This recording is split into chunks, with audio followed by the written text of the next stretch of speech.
right? Shalom. Shalom. It's Great Millstone, New Orleans. All right, we're the real Hebrew Israelites coming at you with another live camp. But before we get started, we want to give all praises, honor, and glory to Yahweh, Ba'ashem, Yahushua, Ba'ashem, Rakakadash. Double honors to the apostles and elders of Great Millstone who taught us the truth and rule well. And peace, blessings, and salutations to the hopefully elect. All right, and as well as those that believe in the gospel and may you endure to the end, Lord willing. All right. And as you can see, we back out here, man. Another Saturday. All right. Rain, sleet, or snow, man. All right. In season and out of season. All right. Chanting on the downfall of America, which you know is chanting the downfall of the Babylon the Great, which you know is America. All right. And as we can see through prophecy, the Lord is closing the door on this place, man. All right. This place is getting ready to be put up, shut up. All right. And there's gonna be no more left here but death and destruction, man. All right. Go ahead, bro. This is Ecclesiastes 12 and verse 3.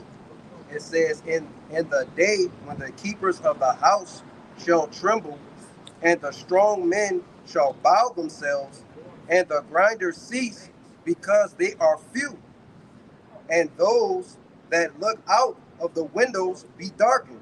Right. It says the keepers of the house. Who are the keepers of the house, man? You grab that word economist for me? All right. It's just the people who pay attention to the stock markets. All right. The people who keep up with America. All right. Because contrary to popular belief, America is a business, man. All right. It has a president, a vice president. All right. It has a secretary, a treasurer. Okay. It's mounted after a business, man. All right. And those people who keep up with the finances, all right, the jobs, the economy, all right, these people are telling you that this place is getting ready to be no more, man. All right. Go ahead. You got that? It's the word economist in the online etymology. It says household manager. Right, a household management. And it says the keepers of the house. All right. What do people who keep the house do? They manage. All right. They keep things afloat. They keep things running. Well, the people that are telling you the Jerusalem things, all right, the what's your boy name? The Fed, Jerome Powell. All right. They're telling you that this thing is getting ready to crash, man. The market's getting ready to crash. All right. This is what these people are telling you, but our people are caught up in dumb shit, man. All right, caught up in gross darkness, things that don't matter. All right, and not knowing that everything that they hope and wish for is getting ready to vanish right before their eyes, man. When everything it goes down right with their economy, man. You see? Go ahead, there, more than that word. Okay, got it. Read that from the top again. This is Ecclesiastes 12 and verse 3. It says, in the day when the keepers of the house shall tremble, and the strong men shall bow themselves, and the grinders cease, because they are few, and those that look out of the windows be darkened. Right, and those that are looking out of the windows, all right, the keepers of the house, they see that it's dark, man. All right, they see that America cannot come back from this what you call it, this financial hellhole that they've dug themselves, man. All right, looking at damn near $35 trillion in debt, man. How can you come back from that? All right. When you have Russia, all right, China, okay, Iran, all right, South Africa, Brazil, they formed an alliance called the BRICS, man. All right, in order to take what? The petrodollar out of play. You see? And they have what? Mountains of countries, okay, joining unto them. All right. So what do you think is going to get ready to happen to America? All right, they're doing slowly but surely, all right, finding ways to get rid of the petrodollar, finding ways to go around the dollar that's been dominating for so long, man. All right, and it's gonna come to a point to where all of that gradualism is gonna lead to a complete crash, man. You see? There's more. Yeah, they got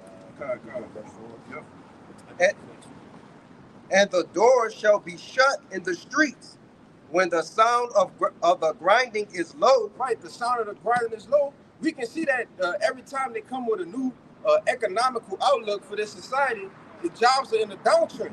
All right. They always say, "Oh, we're hiring," but nobody's really hiring, man. You see, it's a facade. You know, the grinding is low here. You see, hey, man, time is running out. All right, go ahead, bro. I would say, then like people that's working now, I was getting cut. Yeah, job, man. Yep, that's true. More than that, go to you. There's a vast amount of people getting laid off. Yeah, laid off. I was gonna say that. A lot of job closing, companies constantly shut down. These places think what AI. Yeah. Yeah, especially these tech companies, right? You got tech companies that's so-called on the rise, but every week they're cutting 10,000 employees, man. Some companies completely going belly up, going under. You see? These are the keepers of the house that's trembling. The grinding is low, man. All right? America is finished. You see? Go ahead, bro. Yeah. All right. And he shall rise up at the voice of the bird, and all the daughters of music shall be brought low. Yeah. And that's it, you know. That was it. Yeah, and you can see the music here is defiled and dead, man. Sexy Red running around crazy. But go ahead with your article, bro. Yeah, backing up what the brother just said. All right, this is the Economic Times news, and this was published 2 days ago, September 5th, 2024, and it reads: mass layoffs hit tech industry. Over 27,000 jobs cut as Intel, Cisco, IBM, and Apple / workforce. It says tech companies continue to cut jobs at rapid pace. In August 2024, more than 27,000 workers in the industry lost their jobs as over 40 companies, including big names like Intel, IBM, Cisco, as well as numerous smaller startups, announced layoffs. To date, there are more than 136,000 tech workers that have been laid off by What? 100 and what? 136,000 tech workers Yeah. Keep going. have been laid off by 422 companies in 2024. That's just 1 year. That's just 1 year alone. You got 140,000 layoffs in the tech industry, man. You see? And are we not in an era of technology? So why are there so many tech layoffs? Because they can't afford to pay the workers, man. You got these people making 80. Yeah, I was gonna say that. Yep. You know, you got people making 80, 90,000 a year, but if we can get a computer, all right, or AI to do this, then what we need you for? You see? Go ahead, bro. That was it. That was it. You can grab that. Y'all brothers got something? I got it. All right, Kyle. You gonna get this? And we gonna roll it around. Go ahead. No, give me that Zephaniah. Yep. This is Zephaniah 1 and 10.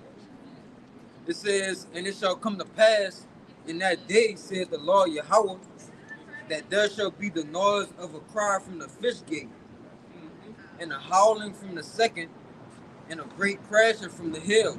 Right, a great crashing from the hills, which represents the stock market. All right, when you look at stocks, all right, and you look at the actual table of it, it has what? It's a line graph, right? And the lines are constantly going what? Going up and down like hills, man. You see? So it says it's gonna be a great crashing of that, meaning it's gonna be here and it's just gonna go straight down. It's gonna flatline. You see? Go ahead. It says, verse 11, how ye inhabitants of Magtesh, for all the merchant people are cut down, all they that bear silver are cut off. Right, and Magtesh was in ancient Israel was a chief city for trade, man. All right. Back then, just like it happened back then, it's gonna happen again. The scriptures tell you there's no new thing under the sun, man. All right, all day that bear silver will be cut off. All right, the money, okay. Give me Ezekiel 7 and 19, brother. Bring a precept out. I'm gonna get y'all. I got more. You can just get it right there. That's cool. This is James 5 and verse 1. Go to now, ye rich men, weep and howl for your miseries that shall come upon you. Right, ye who? Ye rich men, man. All right, those who laid up for themselves treasures on this side. All right, those who have millions of dollars sitting in the bank. All right, your Roth IRAs, $2 million, you ready to retire. All right, all of that. What did he say? Go to now, ye rich men, weep and howl, for your miseries shall come upon you. Right, your miseries is gonna come upon you, man. All right, because when this system goes down, when Babylon crashes, all right, you're gonna crash right with it, man. You see? Verse 2.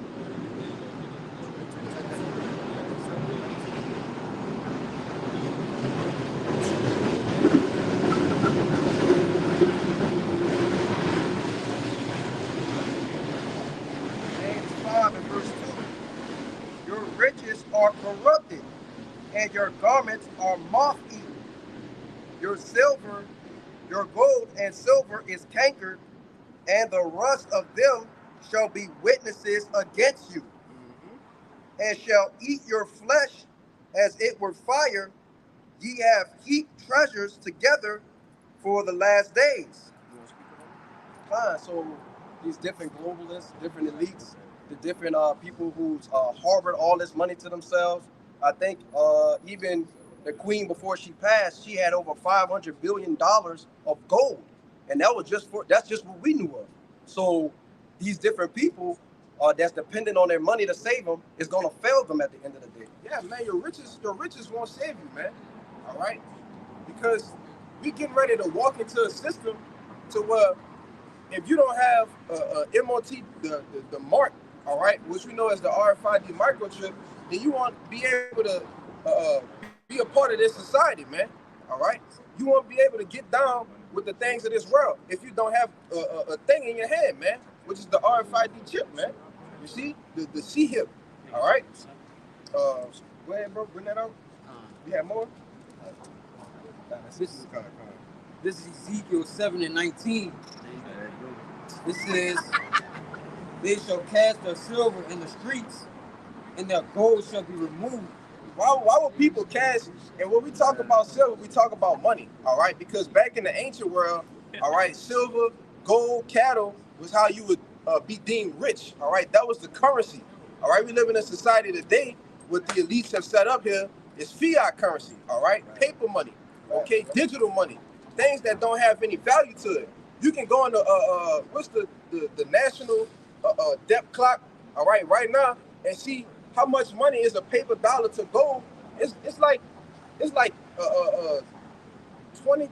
what is it, like $2,400 to yeah, pull it up for me, bro. Bobby the shop, you know. But go ahead. No, I was saying like you was talking about the debt clock, the national debt, and stuff like that. I think it's like 34 or 35 trillion. And after every 100 days, it goes up another trillion or something like that. Man, and I think it's an ounce of gold. All right, actually. So you need $2,500 to buy an ounce of gold, man. An ounce. What value in the money do you have with that? There's no value with that, man. You see? Melanin is worth more than gold. Yeah. Go ahead. It says, their silver and their gold shall not be able to deliver them in the day of the wrath of the Lord Yahweh. And there you go, man.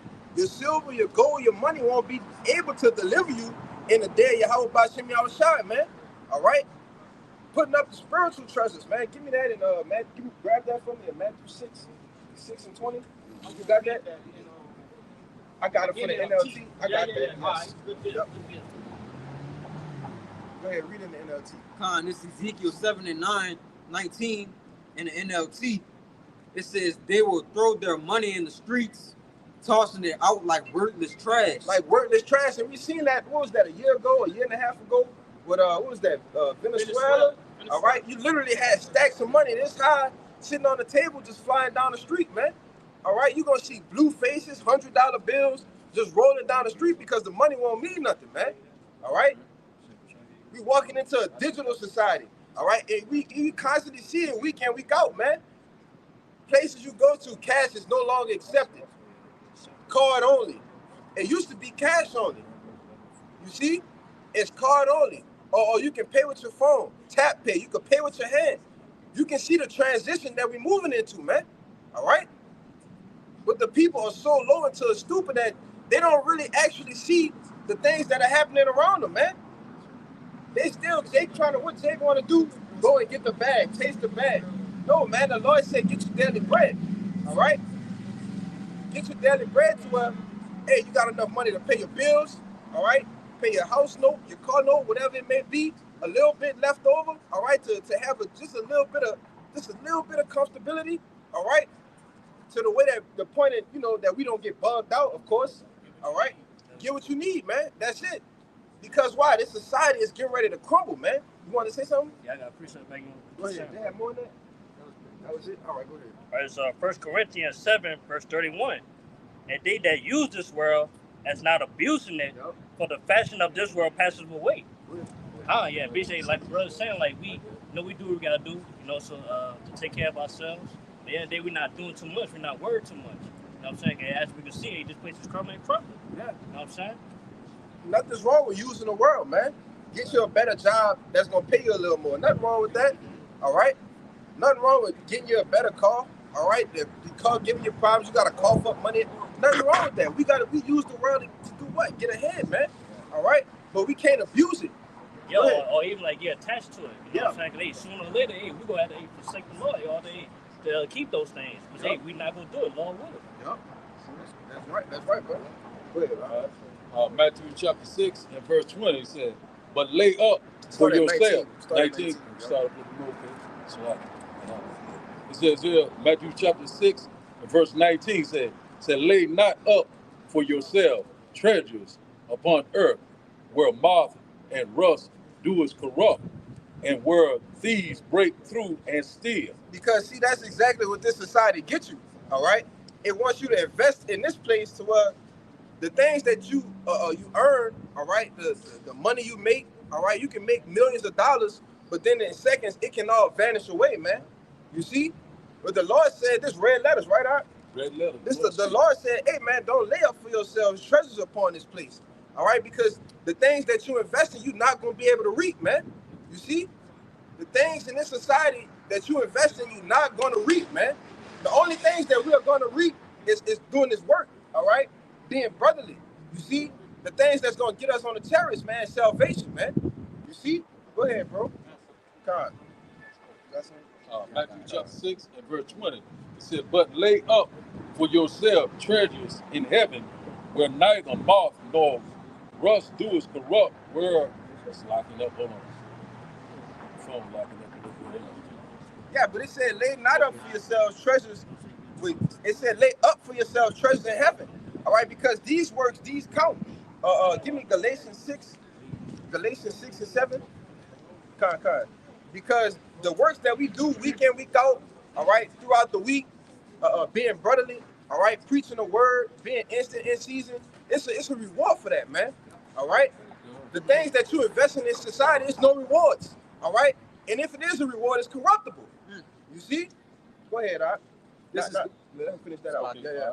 We read Matthew chapter 6 and 20 again. It said, but lay up for yourself treasures in heaven, where neither moth nor rust doeth corrupt, and where thieves do not break through nor steal.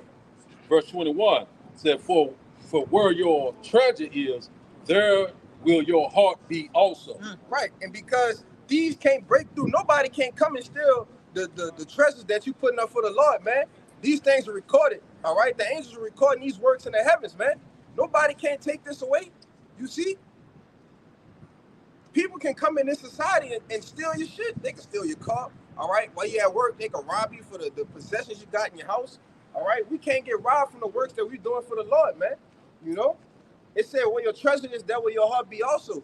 All right, which we say time and time again, that word heart goes into Allah, man, which is our minds.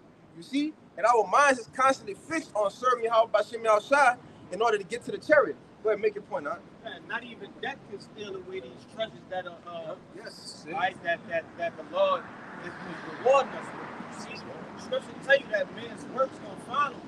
Right, so therefore their treasures gonna follow as well. That's talking about after death, right?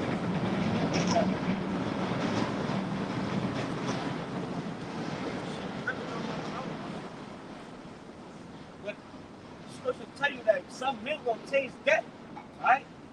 But they works, right? And their treasures gonna, you feel me? Their spiritual treasures gonna follow.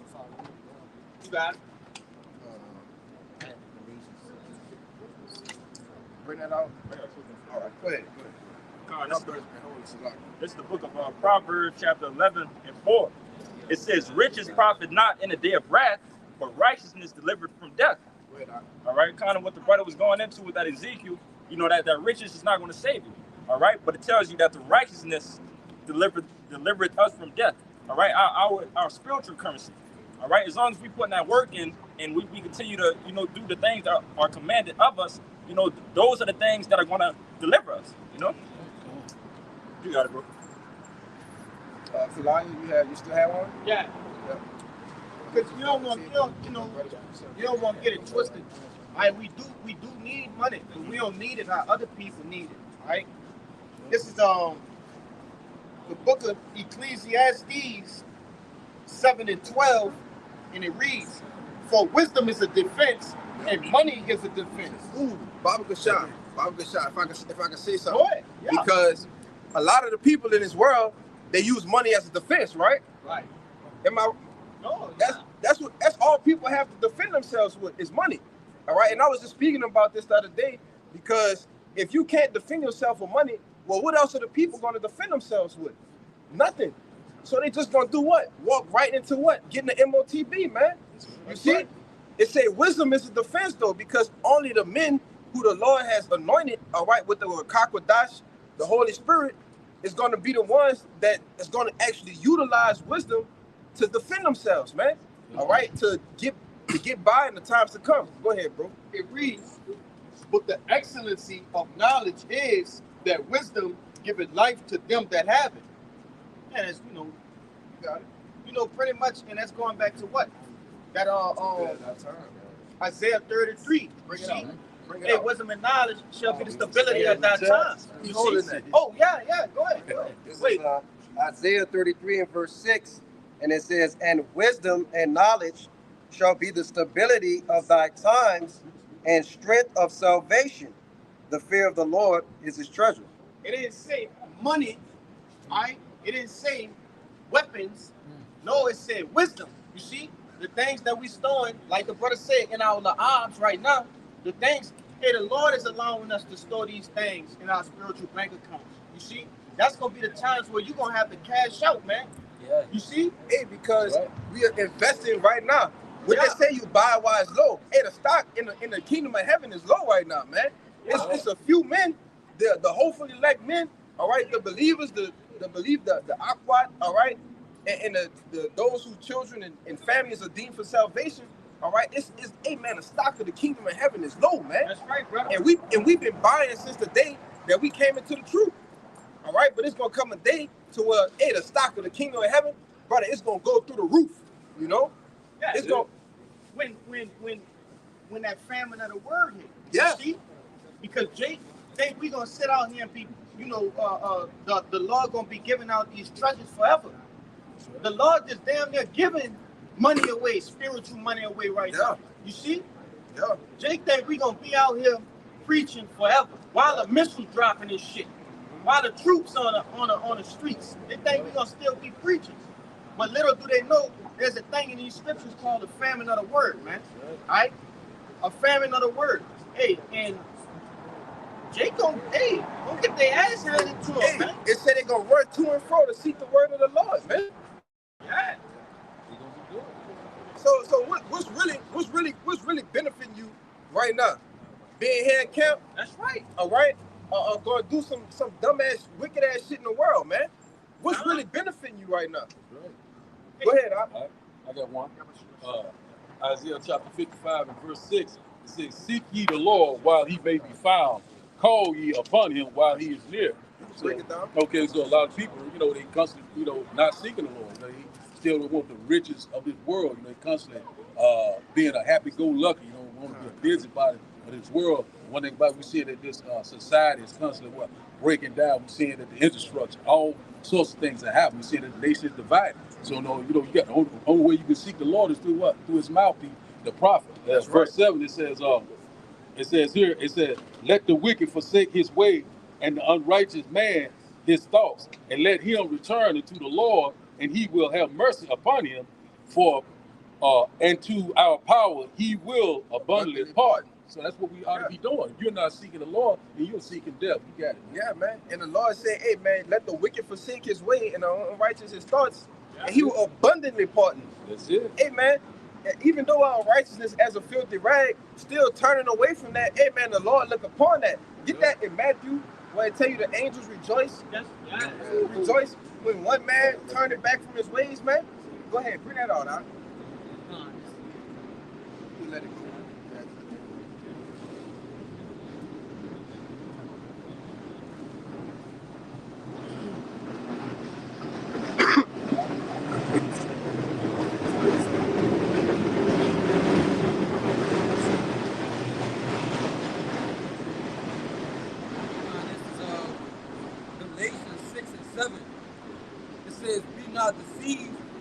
Most High is not mocked. For whatsoever a man soweth, that shall he also reap. So whatever you put your time into, whatever you investing in, all right, that's what you're gonna reap. You see, the Lord ain't mocked, man. All right, be not deceived. The things that you're giving your time, your lust, your appetites to, that's what you're gonna reap, man. All right, which is why it's important, man, to mortify thy members. All right, because things is constantly pulling us, trying to drag us back into the direction that's clean contrary from Yahweh Ba'Shem Al-Shad, man. You know, which is why it's a fight. Go ahead, bro. Verse 8, for he that soweth to his flesh shall reap, shall of the flesh reap corruption. Right, so you sow into the flesh, carnal things, all right, things of the world, that's what you're going to reap, man. That's what's going to be your benefit in the day of trouble. Go ahead. But he that soweth to the spirit shall of the spirit reap life everlasting. Reap life everlasting. The first fruits of the kingdom, man. You see? Why? Because you took your time and cast away all your cares and gave them to Yahweh Ba'Shem Al-Shad in order to serve him, man. You see? So it's like I said, it's going to be a reward for that. You reap life everlasting. Go ahead. Verse 9, and let us not be weary in well-doing. Yep. For in due season in due season, when the time is right. So we can't get tired, all right? Even though, you know, Jake battling through dealing with demons, all right, mental things, all right? You can't get tired. Let us not be weary, man. Go ahead. And let us not be weary in well-doing, for in due season we shall reap if we faint not. If we faint not, all right, and that's the goal, all right, to not faint, man, all right? Because it tells you in Proverbs, is thou faint in the day of adversity, thy strength is small, man. You see? Go ahead. Oh, yeah, just have patience, man. We got to continue to have patience, man. Yeah. Hey, wait for that promise, man. Wait for that blessing. Yeah, I tell you, hey, he that endured to the end, the same shall be saved. You see? And that's the point, all right? Reaping of the things spiritual, reaping of the fruits of the spirit, man. You know? Go ahead, though, bro. Bring that out. This is Luke 15 and verse 7. I say unto you that likewise joy shall be in heaven over one sinner that repenteth, more than over 99 just persons which need no repentance. Yeah. So the angels rejoice over one person, that one of the hopefully elect that repent, all right, and turn back from their wicked doings, man, and turn back to the Lord, man. Hey, man, the angels rejoicing for that. You see? But it ultimately becomes on us that we continue in those things, all right? Being assured in those things which thou hast learned, man. You know? Y'all brothers got anything? Y'all running down the line. All right. Yeah, it don't matter. You go. This is the book of 2 Thessalonians chapter 3, verse 10. It says, for even when we were with you, this is we command you, that if any would not work, neither should he eat. As a brother was going into, you know, you reap what you sow. Okay, so if you're not putting that, if you're not putting that that work in, you're not going to eat. All right, you're not going to be able to reap anything if you're not out there reaping. You know, you got that spiritual bank account. What are you doing? God. Matthew chapter 19. Yes, Matthew chapter 19 and verse 21, red letter, Yahweh shall speak. It says here, everyone that has forsaken houses are brothers. You going to start up? I start? Yeah. Okay, when we go? 27. Yep. 27, okay. I'm the shop. All right. Matthew chapter, I'll let you bring it out. Matthew chapter 19 and verse 27, it says, then answered Peter and said unto him, behold, said, we have forsaken all and followed thee. Right, so this is a question that Peter asked Yahushua. The disciples, they forsaken everything, and they went what? Straight away after the Lord, man. So it was a righteous question. Peter asked, what we gonna get in return? Hey, because if you put yourself in the shoes of the disciples back then, yeah, when they first, the Lord ain't sit down and say, look, it's the reward. He didn't explain all that right then and there. He said, drop your things and follow me. You see? And they went through, it was through the Spirit, and they followed the Lord. So, you know, of course they're going to have questions on, like, what's the reward for all this, Lord? Yeah, that's a reasonable question, huh? Yeah. If I'm going to work, I got to know there's something to, you know, as a you expect payment. Come on, man. For your work. Yes, compensation, brother. Got to know it. Yeah. You pay you, Lord. Yeah. So and that's what Peter asked because that's a beautiful point that you made because in those times too, you had people that wanted to follow Yahweh Shai, but they had excuses, man. People that wanted to do the work, but they had excuses. You got that? Luke 9, you got it? Luke 9 and 50.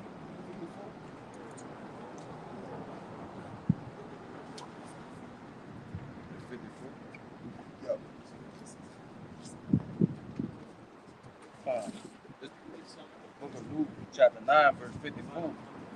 It says, and when his disciple, James, Luke 9 and 54, it says, and when his disciple, 57.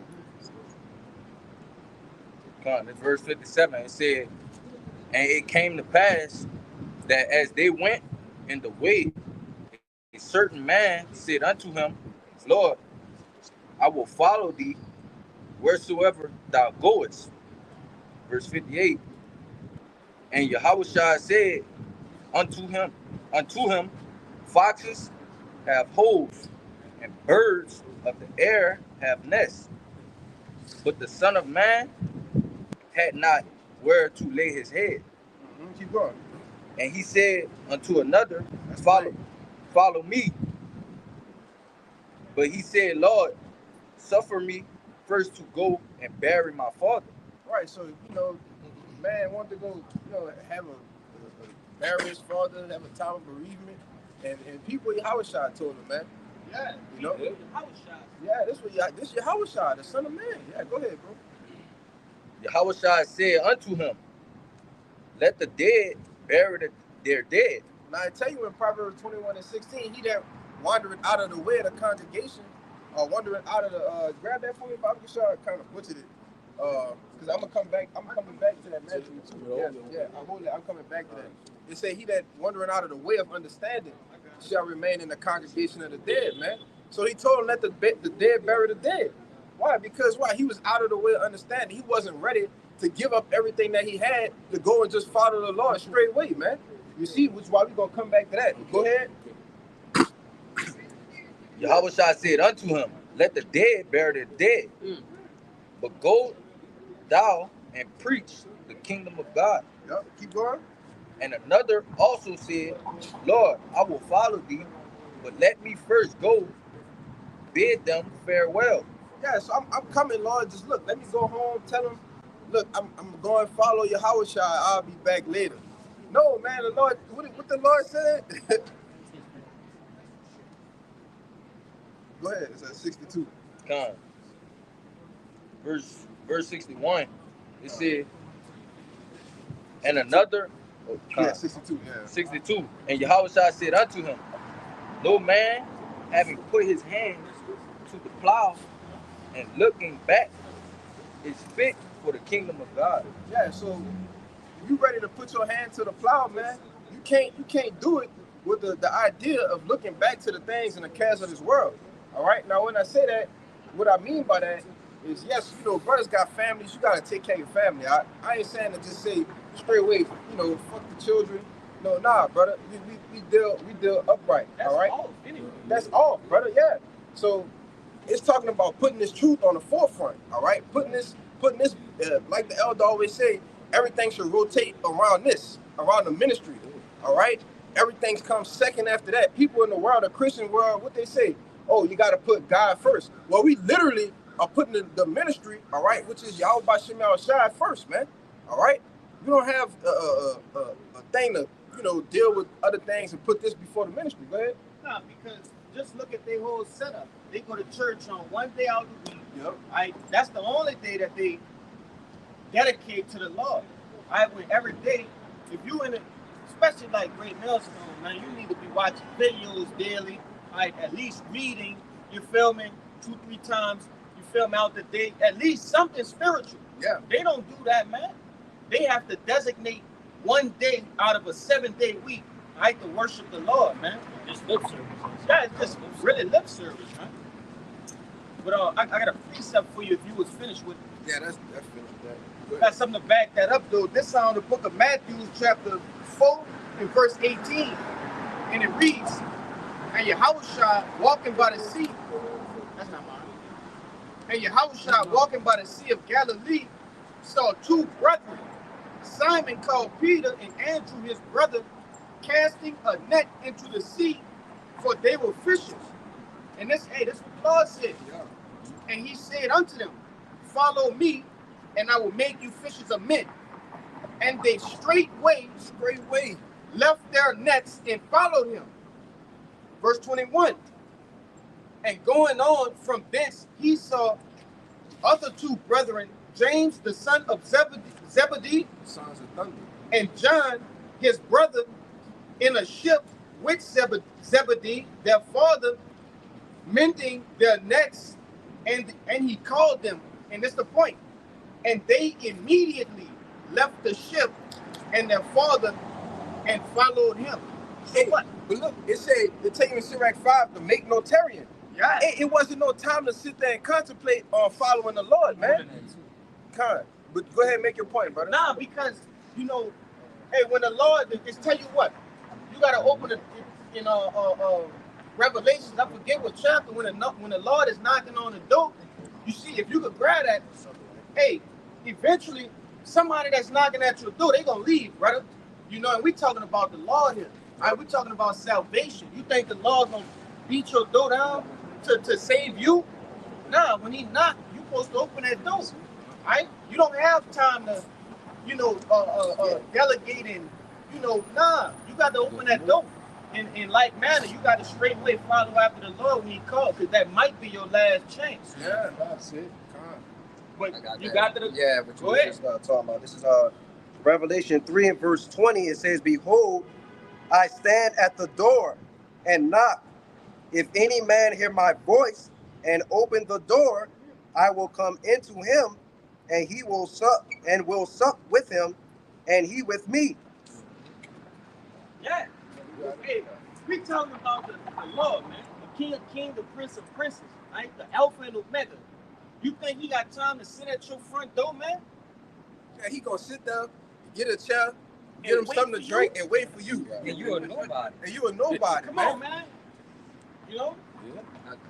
I'll just say it really quickly. I had a Jake tell me one time, we was going back and forth about, Christianity and the truth and all the rest of that kind of stuff. And he told me that he has to hear it from the Lord. He has to hear it from him, as if the Lord owed him something. I say, this guy's crazy. He nuts. Hey, I would have told him, keep waiting. Right. He's going to come talk to you. Yeah. Just keep waiting. Yeah, just keep waiting. What you going to do for a nigga like that, man? Can't do shit. Come on. Matthew 18, okay. All right. Matthew chapter 19, and verse 27. One moment. All right. Matthew chapter 19 and verse 27. And it reads, it says, then answered Peter and said unto him, behold, we have forsaken all and followed thee. Right. So we just read through accounts, two different sides of the coin. Men that wasn't ready to forsake everything and follow the Lord. All right. And then we seen the other side of it, that men that was ready and just strayed away and beamed out, man. Go ahead. All right. It says here, it says, what shall we have therefore? So verse 28, it said, and Yahushua said unto them, said, verily I say unto you, that ye which have followed me in the regeneration, when the Son of Man shall sit in the thrones of his glory, ye also shall sit upon 12 thrones, judging the 12 tribes of Israel. Right, and the disciples are back today, man. All right, it tell you many righteous men, all right, and prophets have desired to see the things that those seen and have not seen them. Hey, man, they back today. We could have been the same men back then that had different offices with Yahushua. You got a question? I got one. Okay, come on. And those same men that had offices with Yahushua, they had different camps set up in this places where Yahushua went.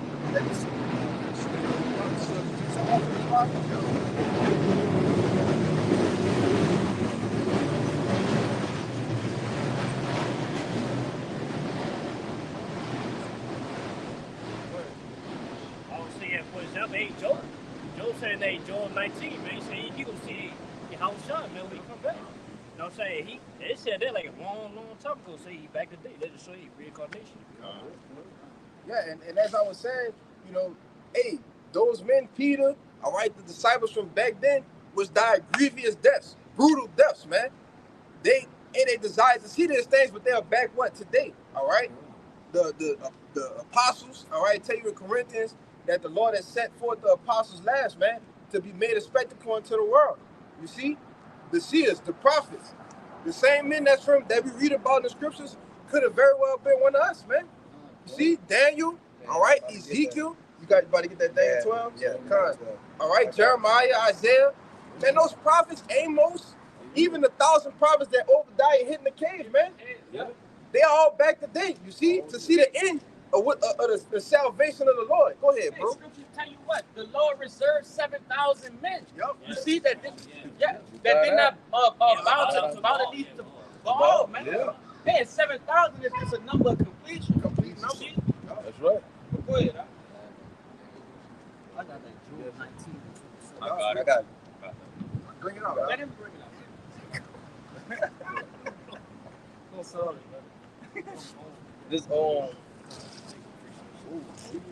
This Job 19 and 25, it said, "For I know that my Redeemer liveth, and that he shall stand at the latter day upon the earth.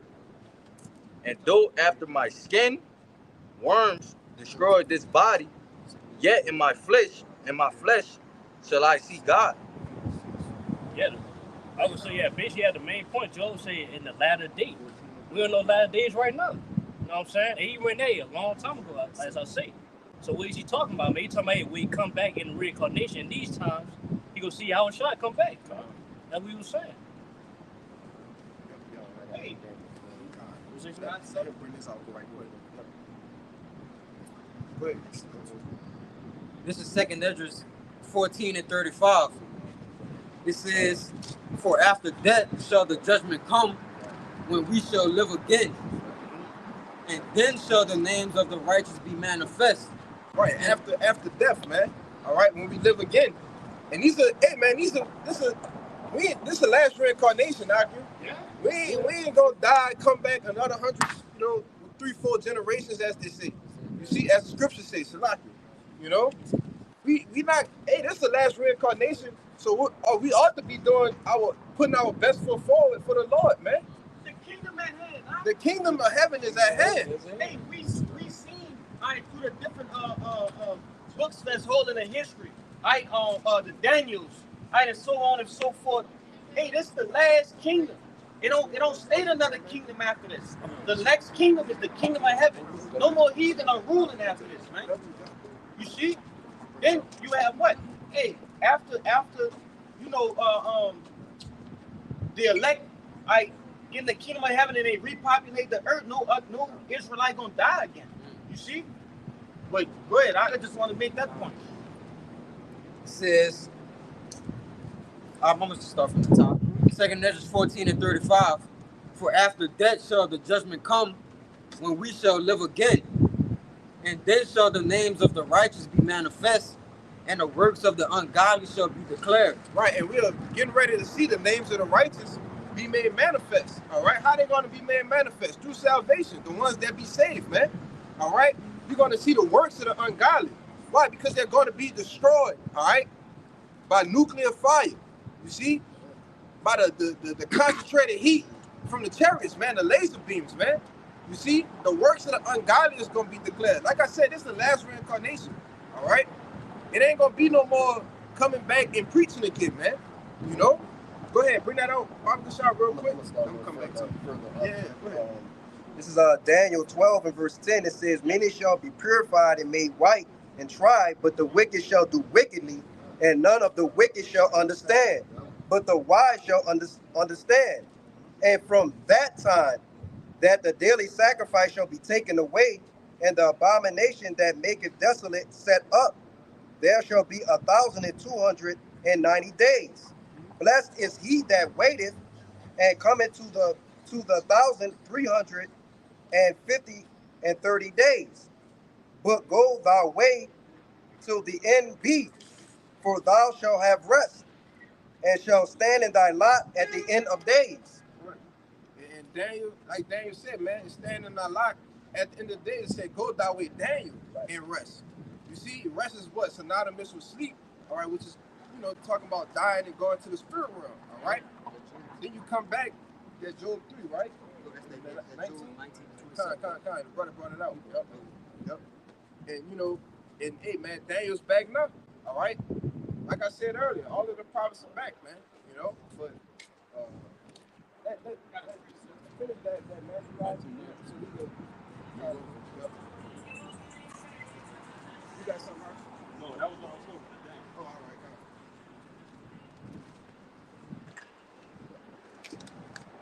Go back. Yep. We can start back at Matthew chapter 19 and verse 28. We read it again. Said, and Yahushua said unto them, verily I say unto you, that ye which have followed me in the regeneration, when the Son of Man shall sit in the thrones of his glory. And right, and that word regeneration, meaning back, generation goes into your genes, man. Being born again, all right, being back in the flesh, reincarnated. You see? Go ahead. It says that when the Son of Man shall sit in the thrones of his glory, ye also shall sit upon 12 thrones, judging the 12 tribes of Israel. Right. Keep going. There's more. Yes, more. It says, verse 29 says, and everyone that have forsaken houses, or brethren, or sisters, or fathers, or mothers, or wives, or children, or lands for my name's sake, shall receive 100-fold and shall inherit everlasting life. Right, because that's why that scripture right there. I say one of my favorite scriptures because it makes it easy. All right. Hey man, you gotta believe on the promises that the Lord has promised to his men. He said everyone that have forsaken houses, all right, mothers, your families, man, children, all right, because time is a sacrifice. We sacrifice our time week in, week out for the Lord, man. That's what we want for that. Go ahead, make a point. Yeah, that's why we're going to forsake everything in this world, because we know what's coming. That's right. See, a lot of these people, they don't want to forsake the things that they have because they don't know what's coming. They don't know what's next. For us, we do. There's something better for us. Because they look at the things that are seen, but we look at the things that are not seen. All right? They look at the things that are temporal, man. All right? We look at the things that's everlasting, man. All right? Go ahead. Let me finish that first. That was it? Just got a little bit more. Come on. Matthew chapter 19 and verse 30 said, but many that are first shall be last, and the last shall be first. Yup. Hey, man, we are the last hired, the first fired, all right? We are last in this society. But we're coming to the time where the Lord is going to lift us up, all right? And save us. And when we come back, man, hey, man, we're going to be the first to everything. Chiefly to starting with the first fruits, man. The elect. You see, this is what we're fighting for. This is the reward that's at hand, man. Go ahead, You wanted that second other. This is 2 Corinthians 4 and 18. I'm gonna start at 17. It says, for our light affliction, which is but for a moment, working for us a far more exceeding and eternal weight of glory. Right, the light afflictions, all right? Because, hey, I'm gonna say this too. When you come into the truth, as it said, when thou come to serve the Lord, get that in Sirach 2 and 1, Baba Gashar, real quick, Baba Gashar. Because you got to prepare yourself for temptations. You got to prepare yourself to lose things, which is why we read in Matthew 19 that everyone has forsaken these things. Hey, man, brothers have forsook these things, man. All right? Children, your family turning against you, man. All right? Your children turning against you. Your woman turning against you. All right? Losing your house, man. Losing cars. Hey, man, you got to get comfortable with losing. All right? Losing things for the gain your house shot. Lose everything to gain everything. Exactly. You got to get used to this. Go bring that out real quick. Yeah, I would say it take many L's for that major W, man. Yeah, that's right. That major W. Hey, like I said, real quick, and Jake, hey, you're gonna have a whole lot more to lose as well. Yeah. All right? Yeah. Shit ain't get hard yet. It's very easy. All right? You can still go to work. All right? You can still see family members, friends, brothers. All right? You can still do all of these things in society. Jake can go sit his fat ass on the sofa play the game and all that still, right? Hey, watch when it gets serious though, right? Are you still gonna, be the same way how you are up here? And that's the, that's why we pray for longevity. That's why we pray, that the Lord keep us in the same spirit, because we haven't seen, it's finna get real prophetic around, it's about to get biblical around this joint. It's about to get real biblical. You know what I mean? Hey, what's gonna happen when you can't feed your family? Are you still gonna have that same faith that you displayed, right? When you was amongst the brothers? When you thrown in that furnace. Yeah. So, Jake, remember that too, man. It's not the only sacrificing we doing, right? You're gonna have to, actually, FEMA camp. yeah, bro. You Guilty. If I can add to you real quick, like ultimately, it's not like the brother said. We're not taking losses. Yeah. All right, these are all lessons that we may not understand, but the Lord is obviously taking some things away. If He does take it away from us, it's for a reason. It's for our good. It's for our good. We may not have the understanding yet, but we know that it's for a reason, man. It's going to better us some other way, or it's going to speedily help us in another way. I want to make a point too, because that W we gonna get at the end, it's so weighty. The L's it's gonna be naught. So we really losing, but I mean to say we losing, but when we lose, we're not even losing, bro. Right. No. Man, if I can say this too, one more thing. Hey, if Jake having an issue of sacrificing small things such as time right now, all right, different pleasures, hey, it's gonna be real hard for you to sacrifice the things that you really need to sacrifice when it matters, right? When it counts. Yeah. Hey, Jake think the Lord planned. You feel me? Jake can't even spell small shit like time right now to prepare. How you gonna use the wisdom and knowledge to the Isaiah 33:6? When you're not given the time to gain that wisdom. When it's easy. Yeah, it's easy right now. How much more in your life on the line? So like, no, go ahead. I just wanted to make that point. No, but how you gonna invest in it? Yeah. Like I said earlier, the stock low. How you gonna invest in it right now when you can't put your time into it, man? How can you invest in something you can't put your time into? Like Jake said, I'm investing in certain stocks, but never went down to the stock market and did it. Yeah. Come on, man. Didn't invest. Never you never did a transaction. In your mind, you think you do a transaction.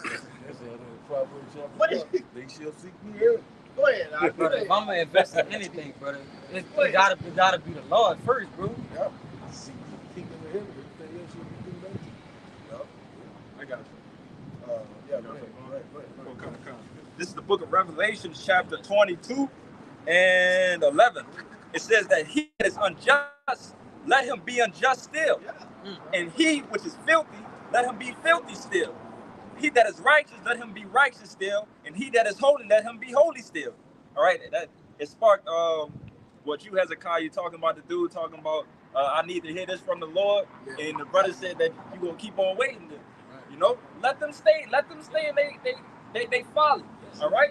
Because what it's going to say right here, let me get this real quick. Red letter speaking, verse 12. And behold, I come quickly, and my reward is with me. Yes. To give every man according as his work shall be.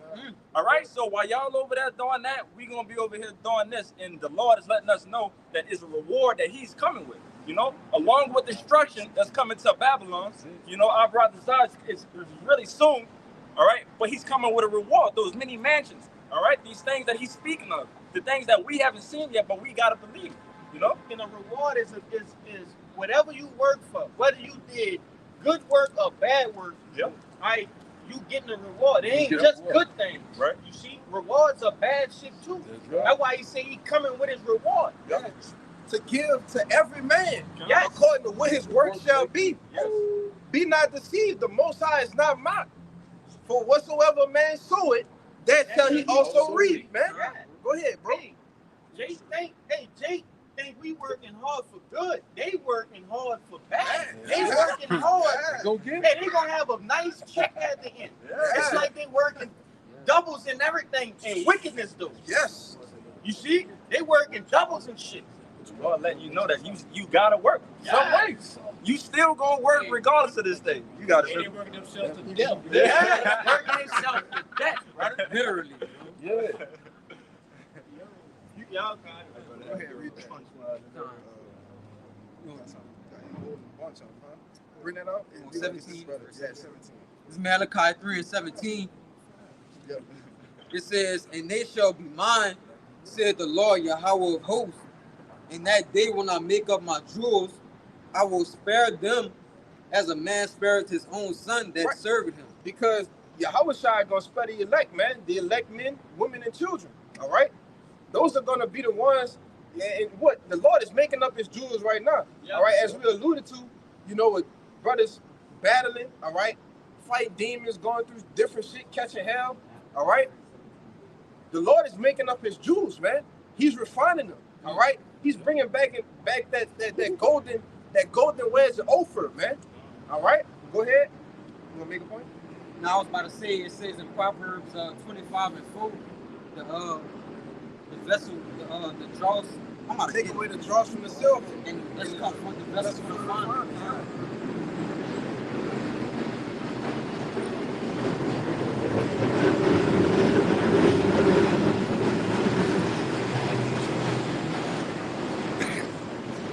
What Jake be looking at, bro? Right there, never see that. No, go ahead. It's verse 18. About to says- break his fucking neck.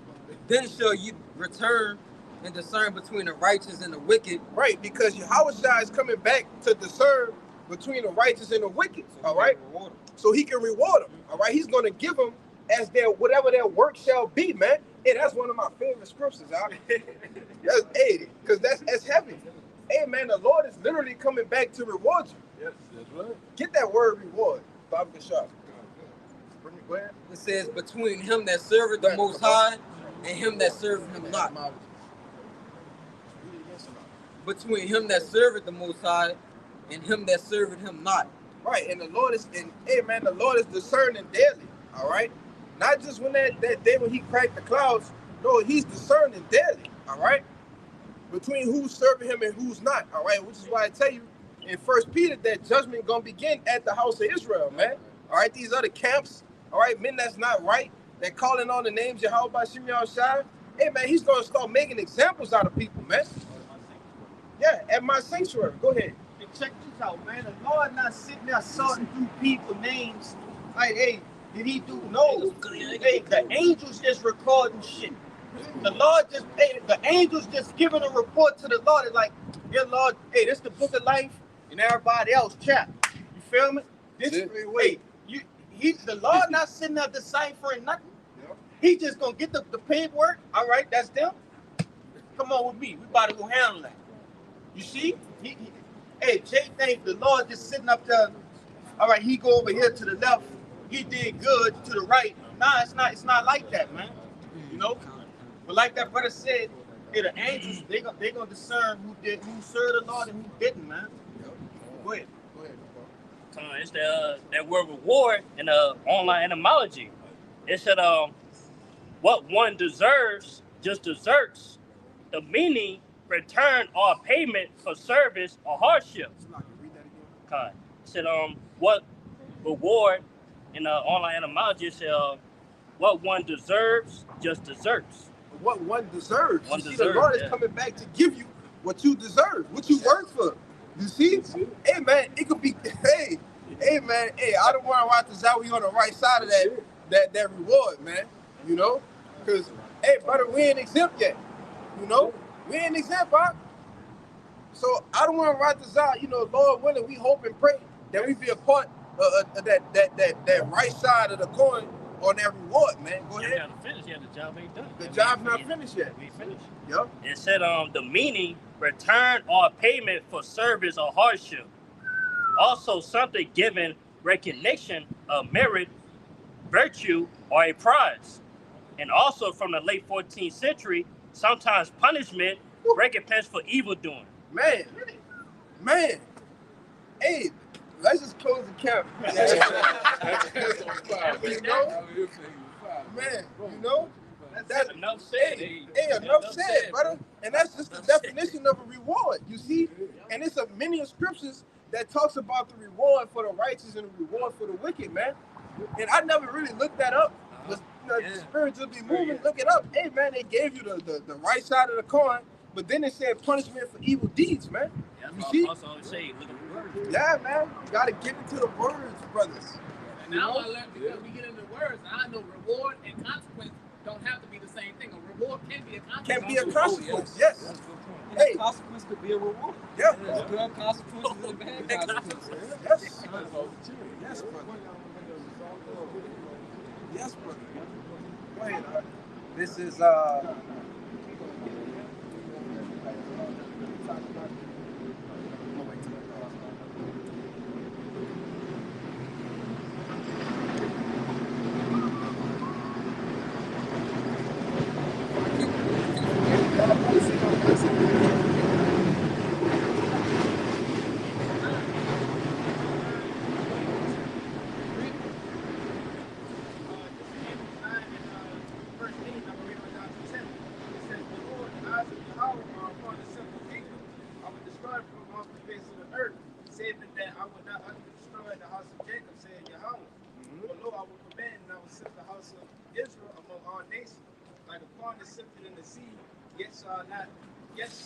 not the least rain fall upon the earth. All the sinners of my people shall die by the sword, which say the evil shall not overtake us. Yeah, man. Hey, man. All the sinners of the Lord's people gonna die by the sword, man. You so-called Negroes, all right, Latinos and Native Americans, man. All right, they say that put far off the evil day. All right, they say, oh, the day of the Lord ain't coming. All right. Well, hey, man, there's reward that's coming for you. You know? Let them brothers been holding. And I'm gonna run down the line. Go ahead. This is Proverbs 8 and verse 34. It says, "Blessed is the man that heareth me, watching daily at my gates, waiting at the post of my doors." Right, you constantly on the watch, all right? Because one thing we all, and it's truth, man, is watchmen, all right? Blowing the trumpet, man, all right? Warning the people of Israel and the other heathen nations, all right? On their judgments, man, on their rewards, all right? I'm gonna just start saying rewards, you know? Go ahead. "For whosoever findeth me, findeth life, Yep. and Go ahead. and shall obtain favor of the Lord." Right, so you find the Lord, man. This is what a living at, all right? In the world, that ain't living in the world, man. All right? He say, "Whoso findeth me shall obtain favor of life." All right, what's ultimately gonna be that favor? Salvation, man. Protection in the times of Jacob's trouble. You see? Why? Because, hey, once you find that favor in the Lord, what you gonna do? Store up them spiritual treasures, man. You know? Go ahead, bro. "But he that sinneth against me wrongeth his own soul. All they that hate me love death." Yes. Hey, man, you sin against the Lord, all right? You choose the ways of this world rather than serving Yahweh Shem outside, all right? You love death, man, all right? And you hate the Lord, you know? It ain't no gray areas, as we always say. It ain't no, I could, stay on the fence here, I can do that, and I can do this. Nah, it ain't no gray areas. Either you serving the Lord or you not, all right? That was it? That was it. Y'all ain't have nothing, right? Revelation chapter 14 and verse 13, and it says, "And I heard a voice from heaven saying unto me, Right, blessed are the dead which died in the Lord from henceforth, yea, says the Spirit, that they may rest from their labors, and their works do follow them." So that just like you sow in wickedness, you're gonna have a reward for that. If you sow in righteousness, you're gonna have a reward for that. Your labor follow you, whatever you labor in. I'm gonna say this too, because ultimately that's the elect, man. That's all it. right, the elect that's put down, all right, put the death on this side, all right. Hey man, their works gonna follow them. That's You it. see it tell you in 1 Thessalonians, the 4th chapter, that they're gonna be in the chariots, all right, and we gonna meet them in the air with the Lord, man. You see? It ain't gonna be they're not gonna lose their reward, all right? Or their because why they labored, man. They labor not in vain. You see? Go ahead. Yeah, just because they died don't mean mean that they not the elect. Give me that First Thessalonians You 4. see that, like I said earlier, they're not gonna steal away their reward, man. They trust you. That's it. Follow. But hey, you want to come out with something real quick? I got something. That was it. That was it. Y'all brothers got it. Yeah, this Revelations chapter 18 and verse 5, and it reads, "For her sins have reached unto heaven." Start at 4, Bible. God. Verse 4 it reads, "I heard another voice from heaven saying, Come out of her, my people, that ye be not partakers of her sins, and that ye receive not of her plagues." Right, because if I can say, it's a constant cry, all right, unto us week in, week out, that, hey, come out of this world, all right? Arise and depart. This is not our rest. We constantly telling you about the judgment. Hey, man, it's going to be a horrific judgment here, man. You see? Go ahead, bro. Yeah, it reads verse 5, "For her sins have reached unto heaven, and Yahweh has remembered her iniquities." All right, this is the point. This is why I wanted to bring it out. It says, verse 6, "Reward her, even as she rewarded you, and double unto her, double according to her works, and the cup which she had filled to her double." All right, so brothers went into the rewards of the righteous. All right, we went into the word reward. All right, we gave a clear-cut understanding that a reward can be positive and negative. All right, so what that was just going into, all right, how Esau Edom, okay, pretty much rewarded us with slavery, all right, with chattel slavery, but also what they call this slavery that we in? Corporate slavery. We just basically getting trodden down. We gonna reward them double. Do you think we gonna give them good things? No, we about to give them the same things that they gave unto us, but double. So I just wanted to bring that out to edify those, to show them an actual precept that's telling you the word reward, but using it in a negative connotation. That's beautiful. Go ahead, Al. Go ahead, Bayan. Come. This is the book of Hebrews, chapter 6, and I'm starting at 9, backing up you, Sadat. Okay. It says, "But beloved, we are persuaded better things of you, and things that accompany salvation, though we thus speak. For Yahweh Ba'ashem Yahushua is not unrighteous to forget your work and labor of love, which ye have showed toward his name, and that ye have ministered to the saints and do minister. And we desire that every one of you do show the same diligence to the full assurance of hope unto the end, that ye be not slothful, but followers of them who through faith and patience inherit the promises." All right, the Lord is not going to forget, man. All right, that's the topic of reward going around right now.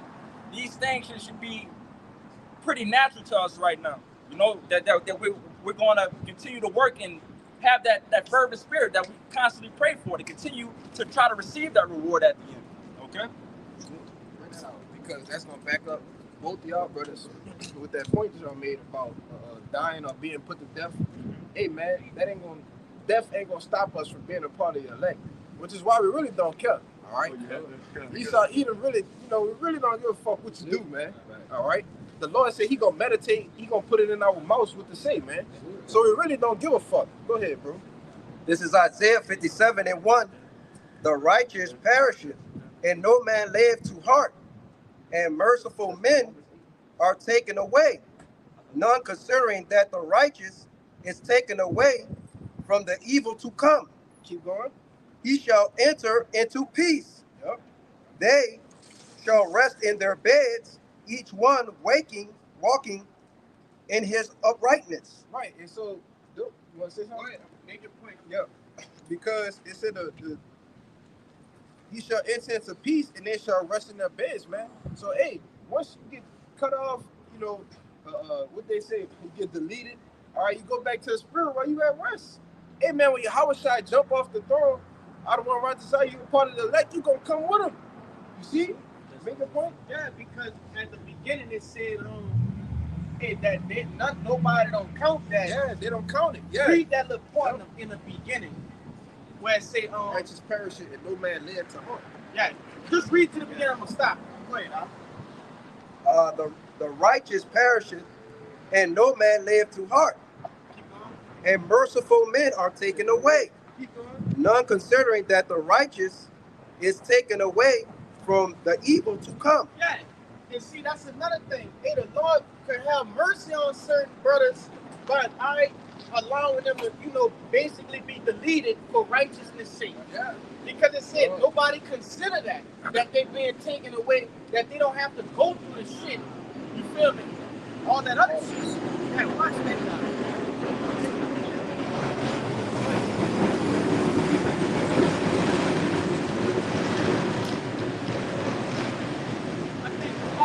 Say what you said again. Say what you said again. Now, I was saying pretty much nobody don't consider like that. The Lord will have mercy on a man and take him away. They say he taken away from the evil to come. Hey, they got brothers that's walking in this ministry, brother that's sick. You see? Yeah. Brothers I'm talking about like some stories that you'll hear, you'll be like, man, goddamn, brother, how you still doing the truth? Yeah. You see? Hey man, the Lord that is ultimately mercy, man. I'm gonna say that too. Yeah. That is mercy. So even, on another note, not even talking about the elect or anything like that, but certain family members and shit like that, I'm talking about the family members that done right by you and shit. Yeah. The hell with the other ones, I get up with them in the kingdom. Yeah. I'm talking about the ones that do right by you. Hey, you have to sit down and really process that the Lord has done them well, because they don't have to go through Jacob trouble. They don't have to get chased by Gurkha troops, Blackwater, FEMA, be in concentration camps. They don't have to do that. They have peace, huh? Yeah, they have peace. They rooting for us with the angels and shit. Right, man. You understand? Yeah. But see, that's what the truth do. Not to get off topic, but that's what the understanding of the scriptures do. They give you that understanding that, man, when a person dies, it's really more mercy, man. Mercy. Go ahead. Yeah. Hey, back you up, Kalai. This wisdom of Solomon 4 verse 10. He pleased the Most High and was beloved of him, so that the living among sinners he was translated. Yet speedily he was taken away, lest that wickedness shall alter his understanding and deceit beguile his soul. Well, out there, that example, I was going to Enoch, man. Well, yeah, he was translated, man. Yeah, he was translated, man, because he was so beloved, he was so righteous, man. Hey, the Lord, he translated him, man. He was beamed up by the chariots, man. Same thing with Elijah. Elijah, yeah. So go ahead, read that out. This is 1 Thessalonians 4:13. It says, "But I would not have you to be ignorant, brethren, concerning them which are asleep." Right, concerning them which are asleep, man. Those who are at peace, who are resting upon their beds, man. You see, especially the men that was pushing his word, all right, and went to their graves with it. You see? Go ahead. That ye sorrow not, Don't sorrow behind it, all right? Go ahead. even as others which have no hope. Because the people of this world, they don't have no hope in that, man. They don't understand death. You see? They don't know what's really going on, all right? Go ahead. For if we believe that Yahushua died and rose again, even so them also which sleep in Yahushua will the Most High bring with him. Right, so though, hey man, Yahushua, he was nailed to the cross, man. All right? Brutally put to death, man. All right? And what? They came back to check the tomb, all right? And the rock, man, the stone was moved, man. You see? These are real facts, all right?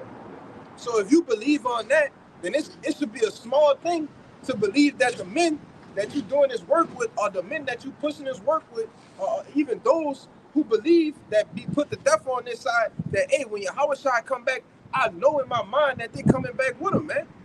You see? Go ahead.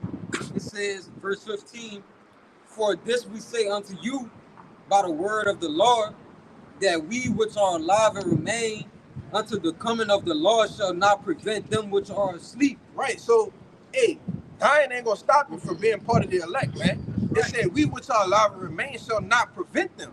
You see, if you prevent something, you trying to stop it. All right, that's not gonna stop nothing. That ain't gonna stop nothing, man. You see, which is why I say we really don't care. You know, when you have an understanding like that, that's why the Lord said, I gave you the unction, you know all things. Hey, man, we really don't care, man. Go ahead, make your point. Think about in the kingdom, though.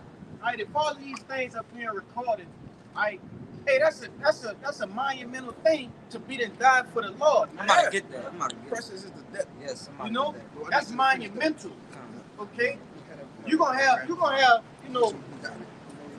people in the kingdom of heaven saying, "Damn, this so and so, Bayan, whomever, have died for the Lord." That's an honorable feat. Because what the scriptures tell you is it's in Matthew. They tell you it's nothing greater than damn, I gotta find it. Man lay down his life for his friend. John 15. Let me get that right. He got one too, brother. It's the same thing. Bring it out. Bring it out. Yeah, it's the same. Bring it out. This is Psalms 116 and verse 15. Precious in the sight of the Lord is the death of his saints. Come on, bro, and that's just the back of what y'all brothers been going into, because it's a precious thing in the sight of the Lord to die for the Lord, to forsake all things and say to hell with it and not cut and just give your life up for the Lord. That's very significant. It shows your labor of love for the Lord, your love. They tell you in Isaiah 53 that it pleased the Lord to bruise your Yahushua. And he was that ultimate saint. Exactly. So look at the things that he reaped from that, man. Yep. And then what? He's sitting at the right hand of the Father, man. All power is given to Yahushua now. Go ahead. Yeah, because basically, really, if you think about it, their job was finished. You know what I'm saying? That's all it is. Their life was finished. What they had to do on earth, they did that. The same thing with Paul. Paul said, I fought the good fight. I have finished my course. Henceforth, a crown of righteousness is laid up for me, man. You see? And Paul was what? Stone, man, look. Like Yahushua told, he told Yahweh, he said, I had finished the work that you sent me to do. Let me bring me back into the glory that we once shared. Finish his work. Yep. You still got that Thessalonians? Come. We're going to come in at you next.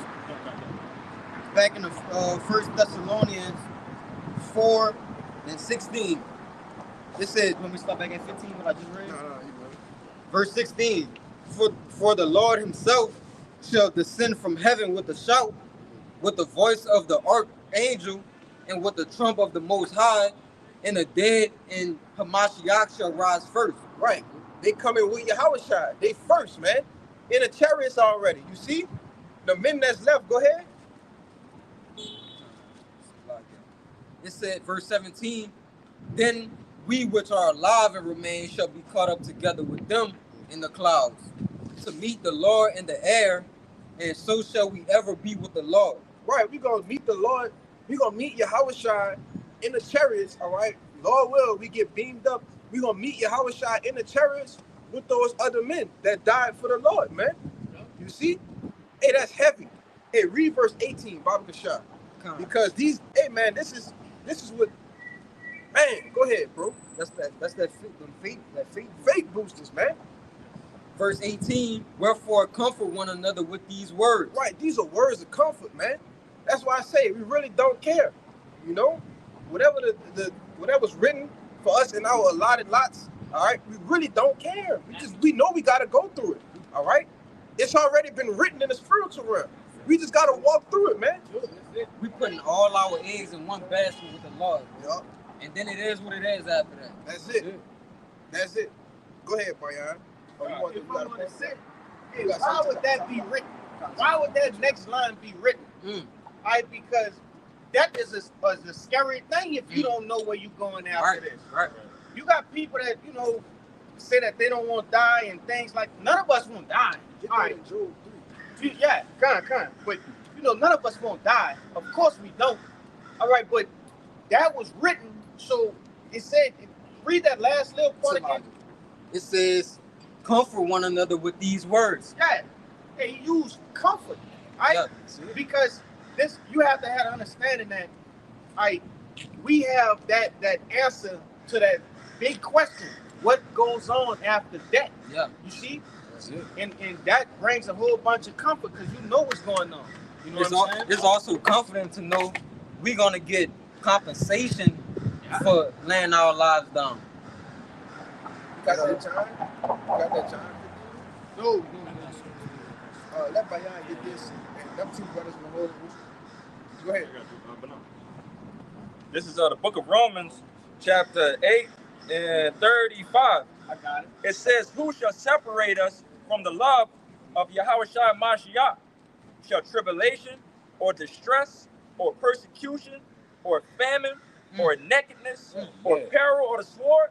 Right, and that cover all grounds. Yeah. That cover everything. Yeah. Peril, all right? All hell on the streets, famine, us starving. No. You see why? Because ultimately we know the Lord had care for his elect, man. Yes. Go ahead, bro. It says, as it is written, for thy sake we are killed all the day long. Mm-hmm. We are accounted as sheep for the slaughter. Yep.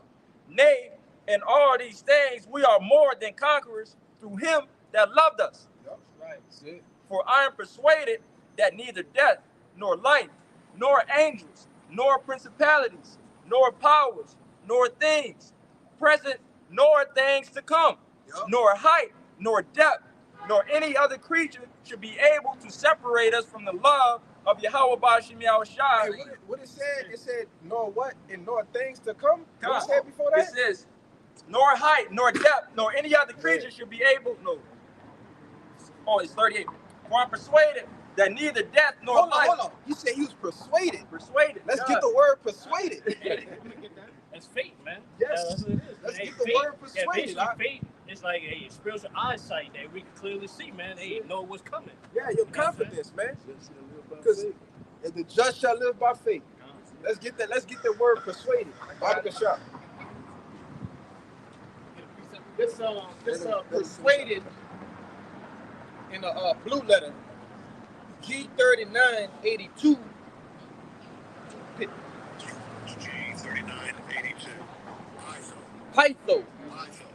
Pytho, it says to persuade, to induce by words, to believe. It says, I think that might be it. You said the Strong's? Yeah, that's just in the Strong's. Let me get it in the To listen, to obey, to yield, to comply with, to trust, to have confidence. Yep, that's it. To be confident. Yep, to trust, to have confidence. When you go into that word confidence, car meaning with, for there meaning faith, man. So, hey, the just shall live by faith, like the brother Kabar said. What you said just now? I was saying that's more. It's like a spiritual eyesight, man. Yup. To let us know we can clearly see that hey, what's come to us, man. That reward. We see, man. We can see. We are fully persuaded. Romans 8 and 38. For I am persuaded that neither death, nor life, nor angels, nor principalities, nor powers, nor things present, nor things to come. Nor things present or things to come, man. We persuaded that, hey, man, nothing can stop us from serving Yahweh Bashim Yahushua. All right? Nothing can separate us from the love of Yahweh Bashim Yahushua, man. Adawan Ratazai, he keeps the spirit on us to the end, man. All right? Adawan Ratazai, you got to pray for that, you know? Pray for longevity. Pray for endurance. Pray that the Lord keep the spirit on you, man. You see? Pray that the Lord have you in the same mindset as Paul, man. You know? Go ahead. Verse 39. Nor height, nor depth, nor any other creature should be able to separate us from the love of God which is in Yahushua Mashiach, our Lord. Can't be separated, man. So, as the brother was going into, us having the unction of knowing these things, man, that doubt shouldn't strike in our mind at any time. You know, that's why we have to be fully persuaded. That's why this is comfort. All right.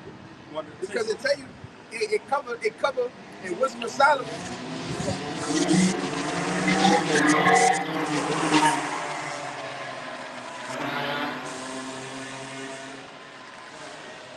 It tell you in Wisdom of Solomon that fear is nothing but a betraying of the succors. You see, you were going to that word succor, it means a help or an aid. All right, in which our help, our aid comes from the heavens, man. Comes from Yahushua. So really, what you just said?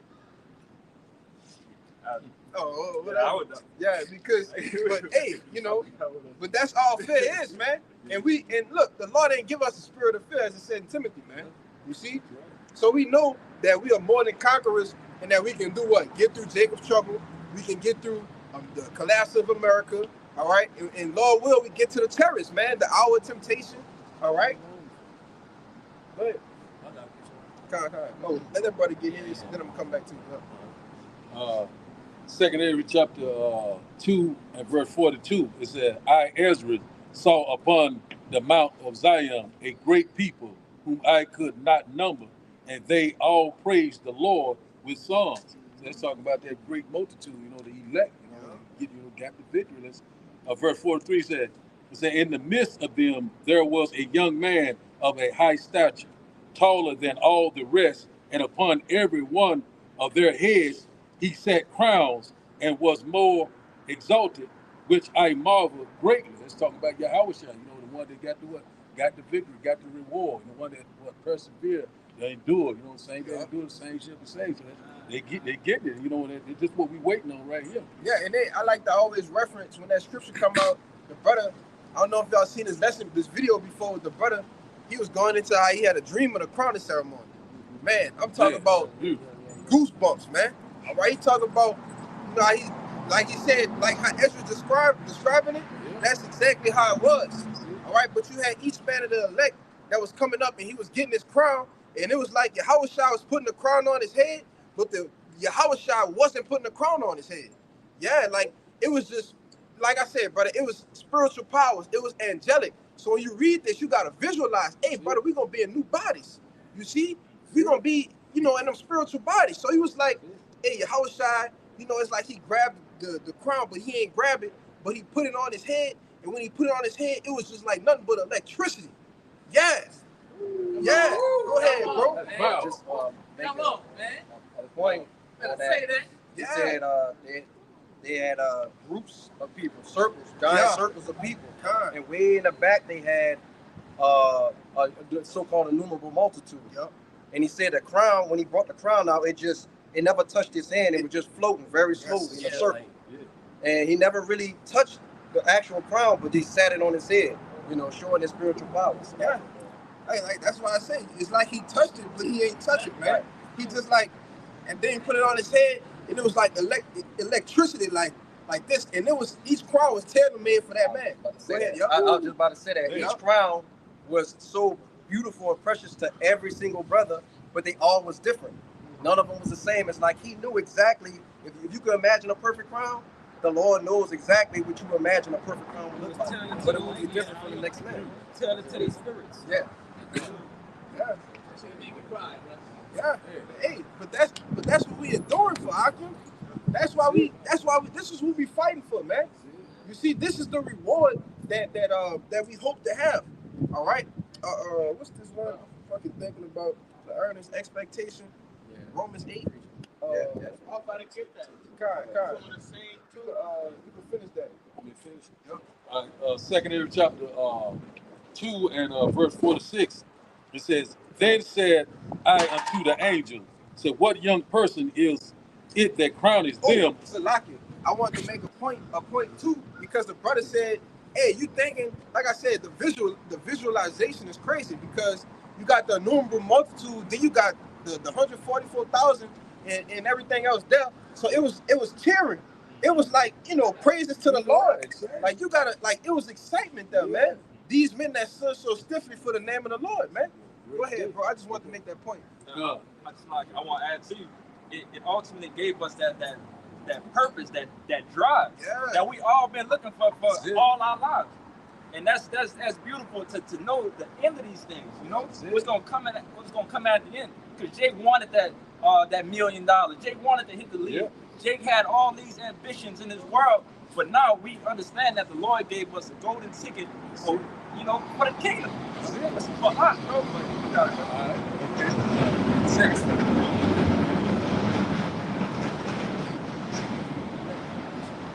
Second Ezra chapter 2 and verse 46 said, then said I unto the angel, said, what young person is it that crowneth them and giveth them palms in their hands? So that palm goes into, they got the victory, they overcame. Man, this is just a beautiful thing, man. I get chills every time I read this here, man. It's all change here, man. Verse 47, It says, so he answered and said unto me, said, it is the Son of God, whom they have confessed in the world.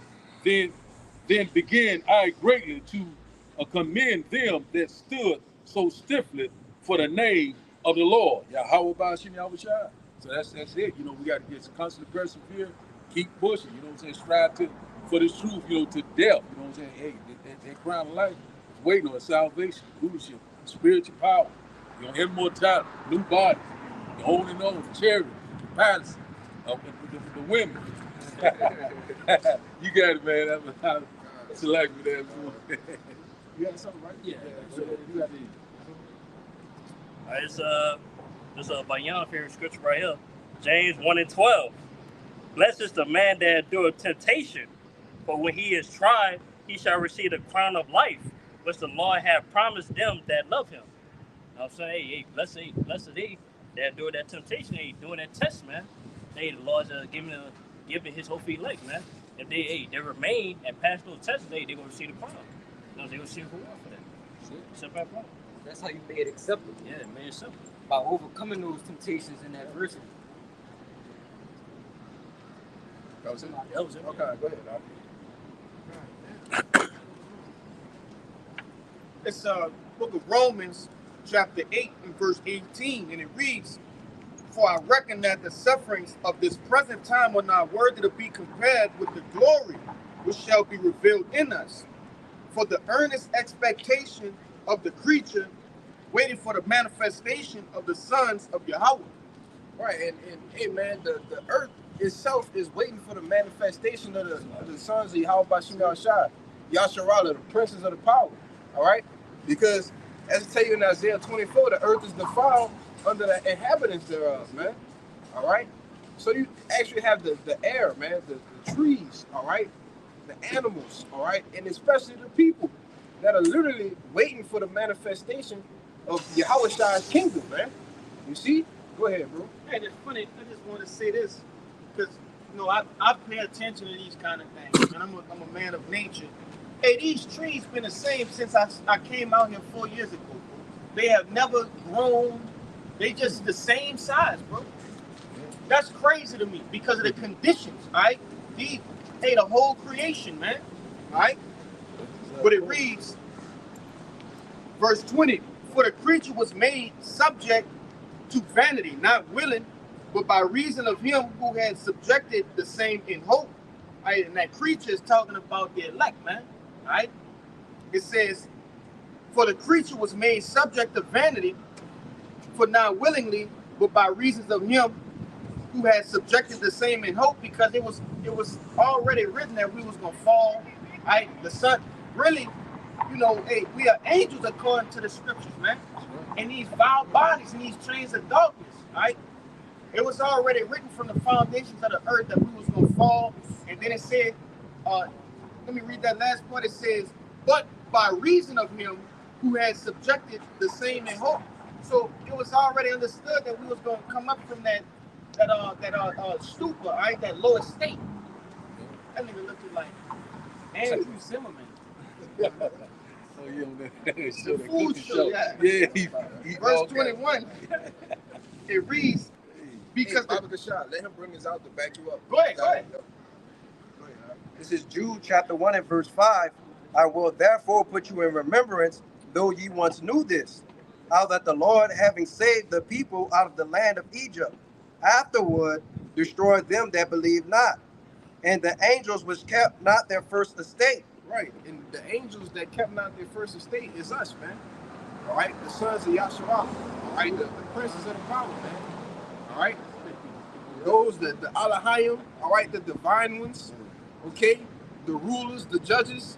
All right, the elect, man. Those are the ones who kept not their first estate. Okay, we are angels, man. You know. Yeah, I was about to say, because in Psalms it tell you we were as gods, but we feel like men. Yeah, it says Psalms 82:6. You got that? No, I get it though. Well, Yeah, finish that. I got a precept to back up what you just said too. This is 6. Yeah, verse 6. And the angels which kept not their first estate, but left their own habitation, he have reserved in everlasting chains under darkness unto the judgment of the great day. Right, and it's these bodies, man. These bodies are chains of darkness, man. You know? And that backs up what the brother said, the creature being made subject to vanity, man. Because, and that's ultimately why we gonna get new bodies, because we ain't gonna be subject, to vanity no more. You know? Go ahead. Yeah. Last verse, it reads, verse 21. Oh, something was on me, bro. Verse 21, it reads, because the creature itself also shall be delivered from the bondage of corruption, which you just explained, like these bodies, you see? Because it tell you in 1 Corinthians 15, it says this corruption must put on incorruption. You see? So I'm going to read it over. Verse 21, Romans 8:21. Because the creature itself also shall be delivered from the bondage of corruption into the glorious liberty of the children of Yahweh. You see? So ultimately, them new bodies, man, we're going to return back to our previous estate, man. Right? Those angelic bodies. You see? But I'm more than right. That 1 Corinthians. Yeah, 1 Corinthians 15. You can probably start at 47. No, go It's 51. Start at 51. 51. Yeah, that's the point. Good deal. Come. Well, you mind if I hit 50? Yeah. This is 1 Corinthians 15 and 50. It says, now this I say, brethren, that flesh and blood cannot inherit the kingdom of Yahweh Bashim Yahushua. Neither doth corruption inherit incorruption. Good. Behold, I show you a mystery. We shall not all sleep, but we shall all be changed. In a moment, in the twinkling of an eye, at the last trump. For the trumpet shall sound, and the dead shall be raised incorruptible. Right, but he said, I show you a mystery. That we shall not, what did he say? It says, I show you a mystery. We shall not all sleep, but we shall all be changed. We shall all be changed, man. So every Israelite on the planet Earth will be changed. All right? They coming through the loins of the elect. I was about to say that. Huh? But you gonna have an immortal give birth to a mortal? No, brother. No, bro. That's all. You see, that's how we defend the scriptures. With if you go up a little bit, you don't got to get it. But a celestial king, fornicate with a terrestrial. Yeah. So by default, the elect they're gonna have how you call it, incorruptible children. Yes. By default. Yes. One is celestial and one is terrestrial. That's right. That's it. You can keep going. All like it was the Greek mythology and stuff like that. Fallen angels, the Nephilim. Nah, bro, that's completely contrary to what we reading, bro. Greek gods and shit. Yeah. The angels fornicated with the women. Nah, bro, that's off. You see? Go ahead. It says, in a moment, in the twinkling of an eye, at the last trump, for the trumpet shall sound, and the dead shall be raised incorruptible, and we shall be changed. For this, and I have to say, at that last trump, man. All right, that last trump is when the missiles gonna be flying, man. That's right. They gonna be hitting shit. All right. The elect gonna be getting beamed up. All right, and once Yahweh come and beam the elect up, hey, that's it. You can cancel everything else after that. Close the curtains, man. That's it. We gonna be changed. We gonna have those new bodies, man. Go ahead. it says, 53, for this corruptible must put on incorruption, and this mortal must put on immortality. It say must. Must. We got to come out these bodies, man. We got to get into them heavenly bodies, man. Them things like Yahweh got. We got to get that, you know? Hey, the prison sentence will be over with. Yeah, this. it's over with. Yup. Because it told you in the book of Jude that I think you had that, huh? Yeah, just read it. Yeah, hey, it tell you that we are in chains of darkness. So once we get saved, what's the use of the chains of darkness? Ain't gonna be no more chains. Come on, man. We'll be set free. That's right. This is the dress code to the chariot, to the kingdom. Yeah. The dress code is you have to put on immortality. Yes, you have to. It ain't no other way. Yes. Cause like hey, you don't get with it on this side, you're gonna get with it in the kingdom. Because like the brother said, you're gonna come through the loins of one of the first fruits, man. So you don't have no choice but to be immortal. All right? Incorruptible. You see? Go ahead, bro. It says, again, verse 53, for this corruptible must put on incorruption, and this mortal must put on immortality. So when this corruptible shall have put on the incorruption, so when this corruptible shall have put on incorruption, and this mortal shall have put on immortality, then shall it be brought to pass the saying that it is written, death is swallowed up in victory. O death, where is thy stings? O grave, where is thy victory? Yeah. I want to say this because, you know, contrary to popular belief, bro, we not taking these bodies with us, man. Not even these bodies. Like JP trying to take riches and Lamborghinis and shit when they die. You know, you hear those rappers, hey, put my Lamborghini, you know, shit like that. Put my chain in the. Nah, bro, we not taking none of this when we get translated, man, beamed up. You see? Go ahead. How we gonna be in the everlasting kingdom, man, with these bodies that set to go off? You know what I'm saying? That was set to die. Yeah, died. Can I say that there was a rapper that died, and they took all his gold, all his jewelry, and they put it around his neck.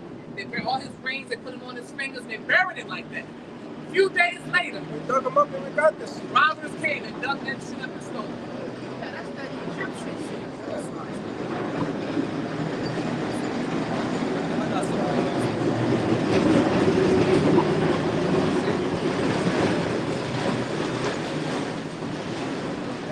They get that from certain rappers because, if I'm not mistaken, it was Kanye West who talked about being buried in a tomb full of gold, you know, in one of those songs. I got something going there right fast.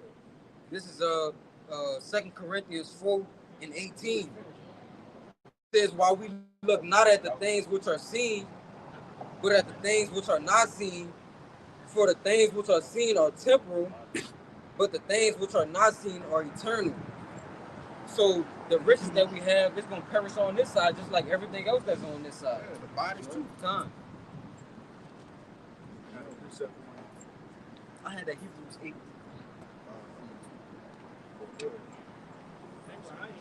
Yeah, I got one. This is Philippians chapter 3. Kind of brother. You holding that? Con.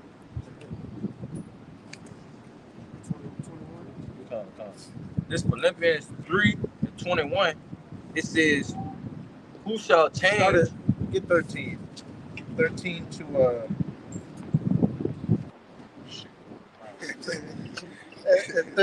13 to 14, you jump to 21. Bottom of the shot. Verse 13. Brethren, I count not myself to have apprehended. Second Ezra 7 and 41. Second Ezra 7 and 41. Verse down. Go ahead, slow. Verse 13. Brethren, I count not myself to have apprehended, but this one thing I do, forgetting those things which are behind, and reaching forth unto those things which are before, I press towards the mark of the prize of the high calling of God in Mashiach Yahushua. Read 15, Baba Kishaf. Verse 15. Let us therefore, as many as be perfect, be thus minded, and if in any thing ye be otherwise minded, God shall reveal even this unto you. Verse 21. Who shall change our vile body, that it may be fashioned like unto his glorious body. Right, and these bodies are vile, man. All right, it's full of wickedness, man. Idolatry, sin. All right, they tell you in Romans 8 that the spirit lusts against the flesh, man. You see, when these bodies get changed, it ain't gonna be no more warring against your flesh, man.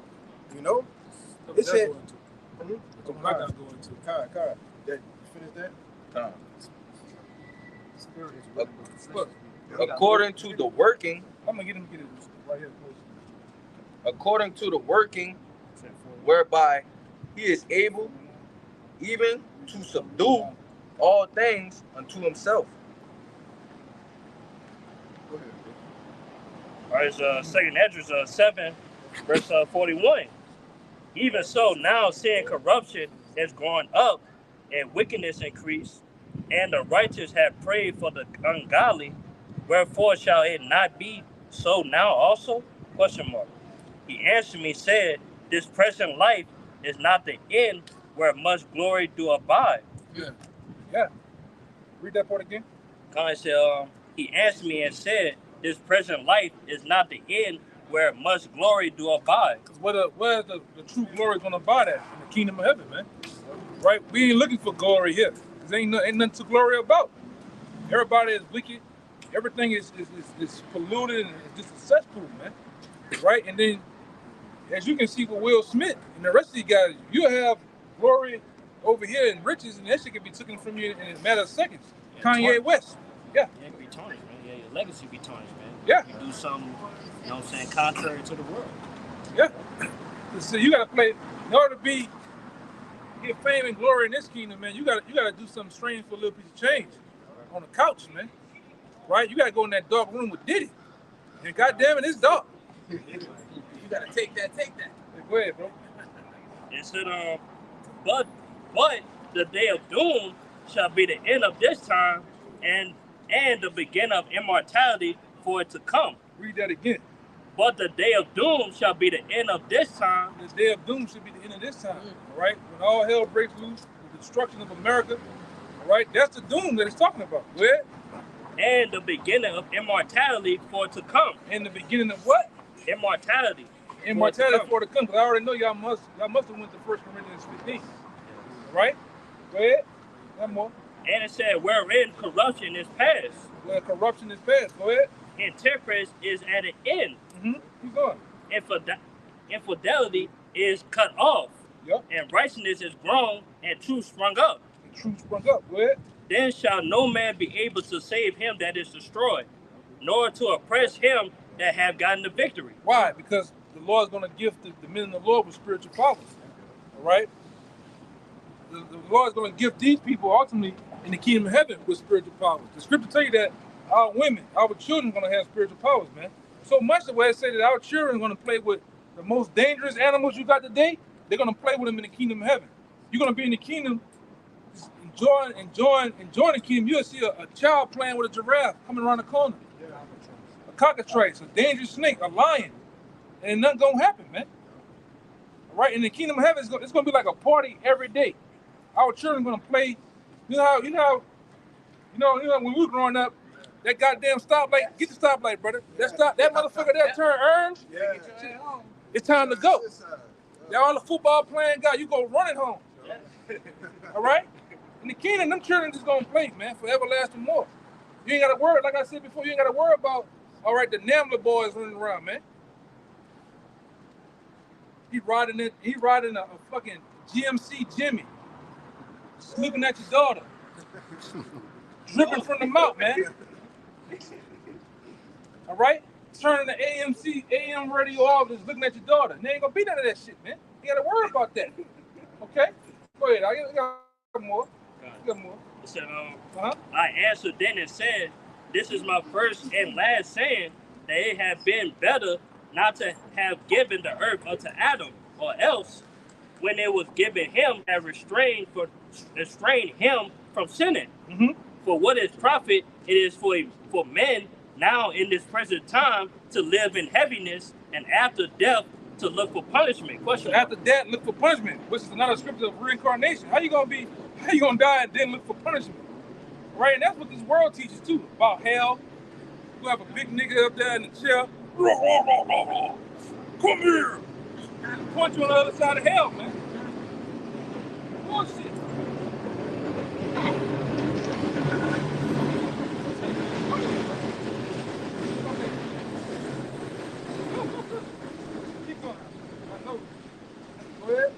O thou Adam, what hast thou done?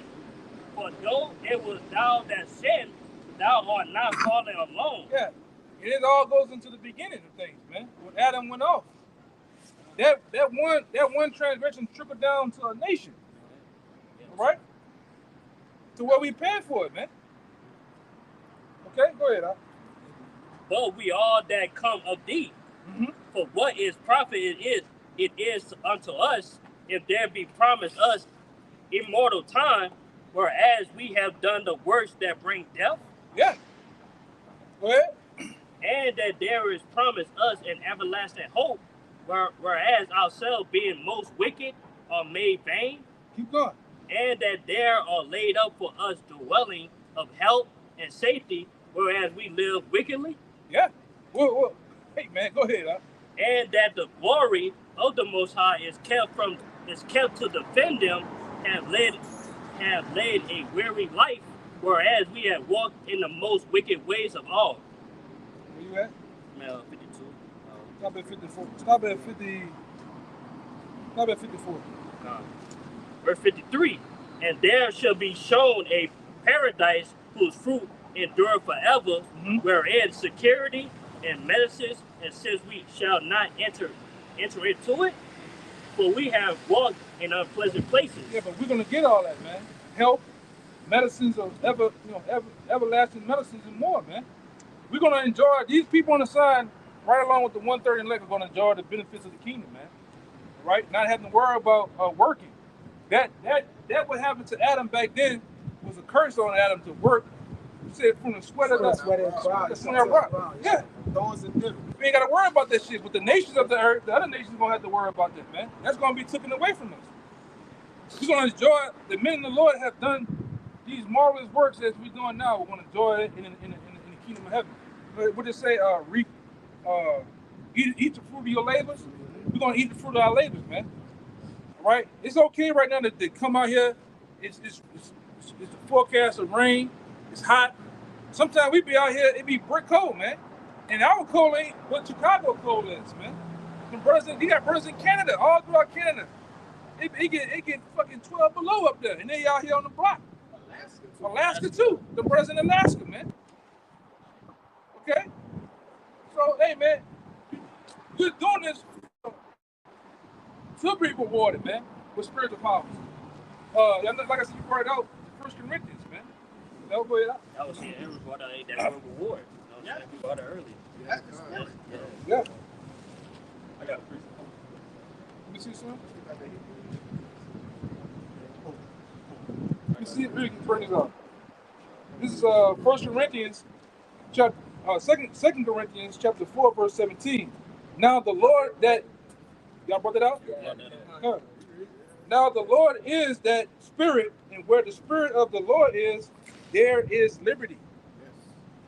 Come on, man. Go ahead, Just to back up what the elder brother's been saying, once the entire nation of Israel is in the kingdom, we're finally going to be at peace. No more working, no more pain, no more crying, no PDF files out here, none of that. No more captivity, no more being at the bottom of society. One more. Verse 18. But we all, with open face, holding as a glass the glory of the Lord. And what's that? That open face? That's the unrevealed, the unveiling. All right, because the precious 1/3 and the elect, the elect, that veil that was once cast on the nation of Israel, 2/3 still have that veil on them, man. But we have an unveil because we have the truth. All right, but it says, are changed into the same image from glory to glory, even as by the Spirit of the Lord, man. That's heavy. Go ahead, Art. My bad. Oh, it's all good. But this is Isaiah. Being creeped out. This is Isaiah. No more of that. No more long legs out here. This is Isaiah 60 and 18. Violence shall no more be heard in thy land, wasting nor destruction within thy borders. But thou shalt call thy walls salvation and thy gates praise.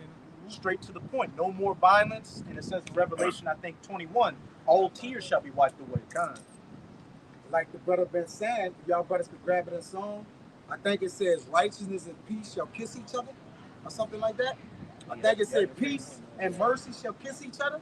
So when we do get brought to the kingdom of heaven, which is in Baruch, when you read Baruch 5, it tell you about how we're going from the glory of this side into the glory of the kingdom of heaven, man. They're talking spiritually, man. This haven't come to pass yet. This Baruch 5, I'm gonna start at 6. It says, for they departed from thee on foot and were led away of their enemies, but our power bringeth them unto thee, exalted with glory as children of the kingdom, man. So when we be the children of the kingdom, as it speak about in Revelation 22, with those walls of jasper and gold and the different emeralds and different things like that, the whole world gonna know that the Lord have exalted Israel, man. All right, his what? His Jews that he gonna make up in that day.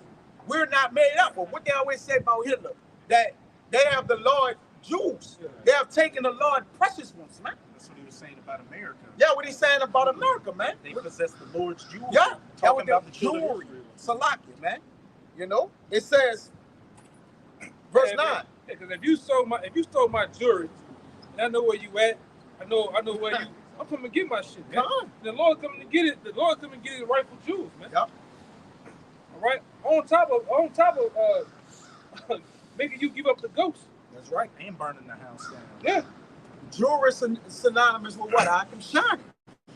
So the kingdom gonna be shining. There's gonna be a reflections of Jews, of men. That's gonna be in there, man. That's another word. Jewelry is another word for synonymous with I believe the word ghetto. Right, and then you go into the jewelry. Yeah, you go into the word jewelry. Mm-hmm. Like I got a dictionary at home to tell you in the Merriam-Webster dictionary. All right, what is the jewelry? Or what is the ghetto? They tell you that a place where blacks, Puerto Ricans, and Native Americans live. All right, and poverty due to poverty-stricken environment due to economic circumstances. That's what they tell you in the dictionary, man. So they even know. Okay?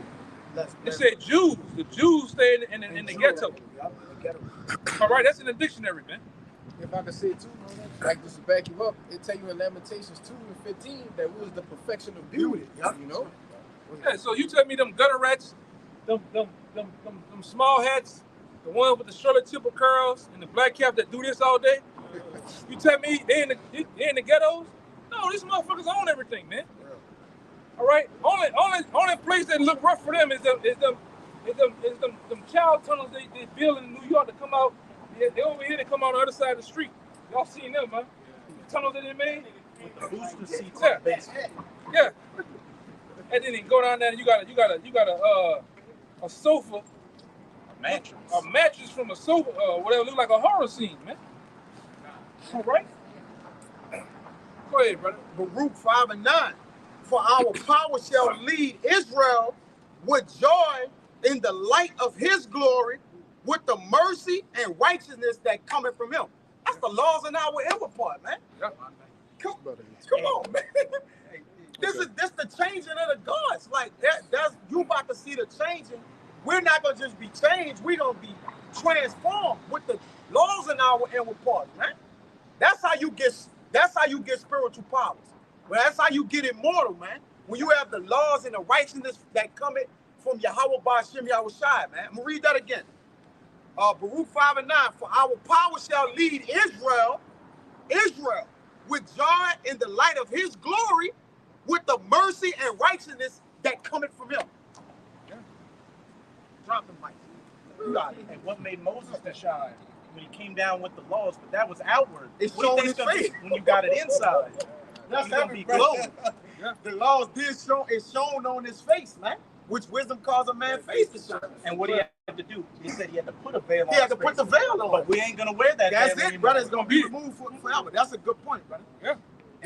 This next verse goes into that. That's a good point. Isaiah 16:19. The sun shall be no more thy light by day, neither for brightness shall the moon give light unto thee. Talking about that knowledge and wisdom. But Yahweh shall be unto thee an everlasting light, and thy power, thy glory. Thy sun shall no more go down, thy knowledge, neither shall thy moon, wisdom, withdraw itself. For Yahweh shall be thine everlasting light, and the days of thy mourning shall be ended. Yeah, because we being a representation of the kingdom of heaven, we're gonna be, like I said before, a beacon of light to the world, right? Even the kingdom. You wake up in the kingdom in the morning. Yeah, he bugged out. You wake up in the kingdom of heaven. The kingdom of heaven is gonna ray of brightness of rainbow light, man. All the buildings, the different things. The kingdom of heaven is gonna, man. You read Revelations, the 22nd chapter, man. You be like, God damn. It says we're gonna have. Look at the streets, man. Cracks, bullshit. Our streets gonna be gold. The buildings itself is gonna have healing properties. To walk on gold is healing properties. Yeah, it's charging you, man. Even the small particles of gold, silver, true silver, it has healing properties, man. So the kingdom of heaven is gonna be it's gonna be out of this world, man. The different stones that our houses and shit gonna be made out of. It said that in Second Ezra when it said the medicine of health. Yeah. It came with the paradise. So you telling me we got fountains, we're gonna have all that in the water gold through on top of the gold. What happens when you drink the water that's flowing through gold? It's gonna have all type of healing properties, man. So the kingdom of heaven, it's gonna be a damn bad place, man. In a good sense. It's gonna be life evermore in the kingdom. Right? We're gonna the laws of the scripture gonna come back where we gonna better just go down and just pick certain fruits, grapes, strawberries, man. And these fruits ain't gonna be tainted like over here, where you gotta go look at a UPC code. Oh no, this is organic. Oh no, this is GMO. Yeah. This one got sprays, sprays and shit on it. No, we ain't got to worry about none of that, man. Yeah. Herbs of the earth, man. Herbs of the earth is gonna fall every more, man. Nah. All right. Brother, you gotta chill, bro. You gotta chill with that shit. Yeah, brother. But anyway, just like over here, they got herbs that go in front of your house, dandelions and all that shit. But Esau make you cut that shit, man. He makes you the very same thing that would actually do good for you in front of your yard. All right, certain berries, certain dandelions. Most of these pills that they give you, one of the main components in this dandelion, man. But why they tell you in front of your house? Oh, that's a weed. Cut it. They get you to cut it or get you to spray it with Roundup or some shit, man. Right? They get you to kill yourself. All right, because we just said Roundup was linked to. Exactly. But they get you to basically mess yourself up, man. I got something. Oh, God. Go ahead, man. This is just going into what you was talking about, how the kingdom of heaven is going to look in things of that nature. It says, it's Revelation 21:17, and he measured the wall thereof 144 cubits according to the measure of a man that is of the angel. And the building of the wall of it was of jasper. And hey, what make you think chicken ain't gonna be in the kingdom, brother? Because chicken is a GMO product. It says domesticated chickens are descended from Gallus gallus, the red jungle fowl. Said most scientists that the Southeast Asian jungle fowl is a primary wild ancestor of chickens. So-called Esau made that. You said domestic, right? That's genetically bred, all right? But if the chicken itself is come from the Lord, where the Lord created the chicken, all right? Now they're all wild fowl, right? Now, don't get me wrong, this devil has manipulated certain genes, right? It's the same he do with all other kind of shit, fruits, everything. You see, but we will have chickens. We're gonna have the true chickens, you see? Not the ones because I'm gonna let this back.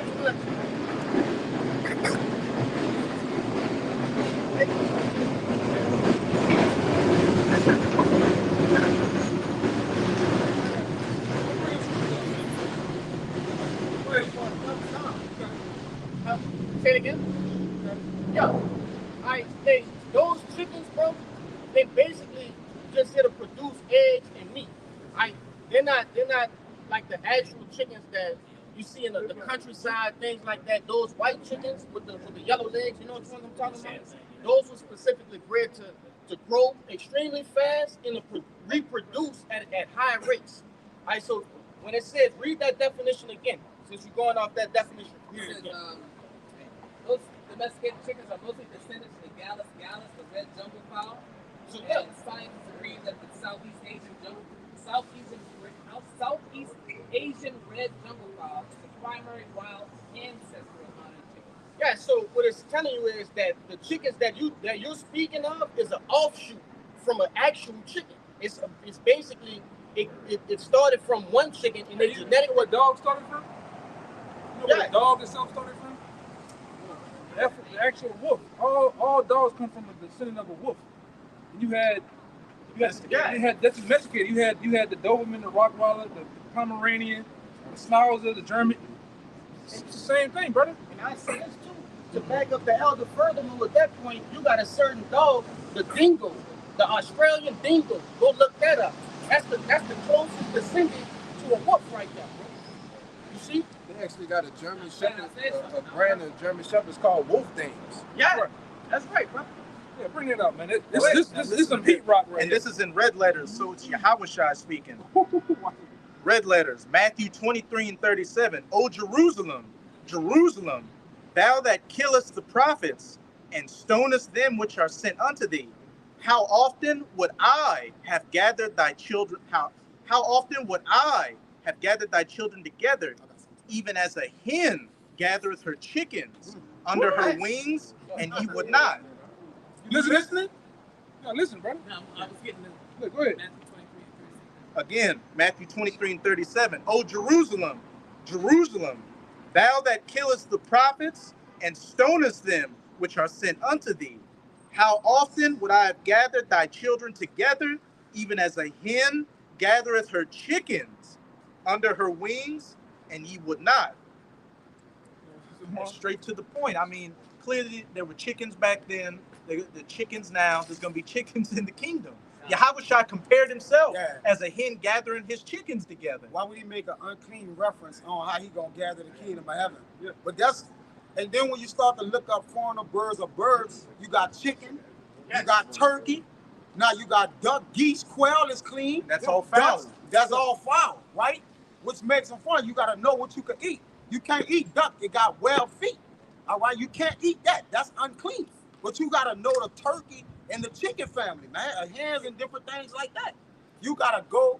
You gotta also look in Leviticus to know how to separate the clean from the unclean meat. All right, Leviticus 11 to tell you what you can eat and what you can't.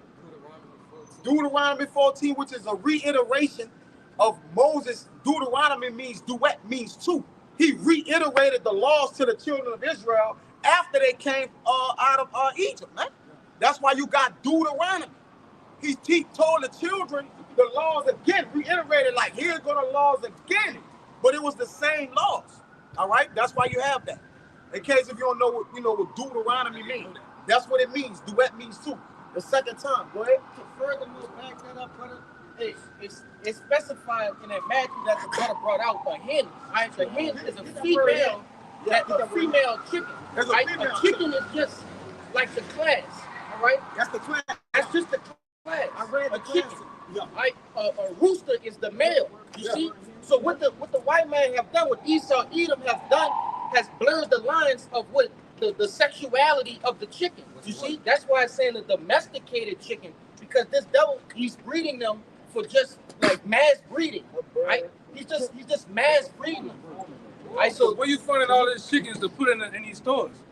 Where you finding all this goddamn ground meat at, man? Yeah.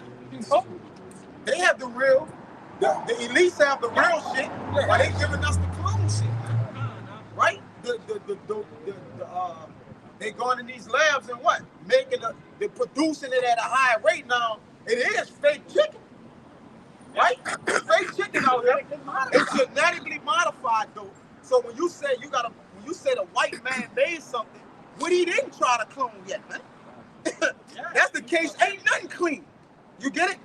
All right, you got it. Y'all got it? You can eat chicken, man. You can eat chicken, brother. Right. Chicken gonna be in the kingdom. Chicken gonna be in the kingdom, brother. What would you Jake eat loves last Saturday with us? All right? Chicken. Chicken. But I thought it was like I thought it was all a GMO bird. I thought it was what man-made. I thought the whole thing was man-made. The Lord created the animals, huh? Okay. Yeah, just like, listen, you gotta watch it. You gotta fact check everything on the internet, brother. You can't just roll with shit. Like, for instance, you hear shit. Jacob say, "Oh, the carrot is GMO. This is GMO. That GMO." You say, "Oh, I heard some wild shit about the English bulldog. They say them dogs is what they call it, clone or whatever like that." But who like? Only thing we got to deal now is deal with what deals with our salvation, right? And said we're going to eat our bread defiled amongst the Gentiles, so we have no control. We can just do the best we can by looking at the labels, and that's it. And pray over it. Hey, bring that out. Bring that one. You got to bring it out. Which one? You got to bring out Ezekiel the 4th chapter. Okay, come with the come on, I gotta get it. You gotta go back to it. Yeah. I got it. We gotta eat. Yeah. I'm gonna get the word. Yeah. Then I'm going to words. Go ahead. Ezekiel 4. You gotta get stupefied. Go ahead. Ezekiel 4 and 6. 16 should be 16. This is Ezekiel 4 and 16. Are you listening, brother? Good. Ezekiel 4 and 16. I got the word. Moreover, now y'all check this out, man. Y'all brothers listening? Yeah. You go back to the stupefied. You got stupefied? Yeah, come on. I'm gonna get it. This is Ezekiel 4 and 16.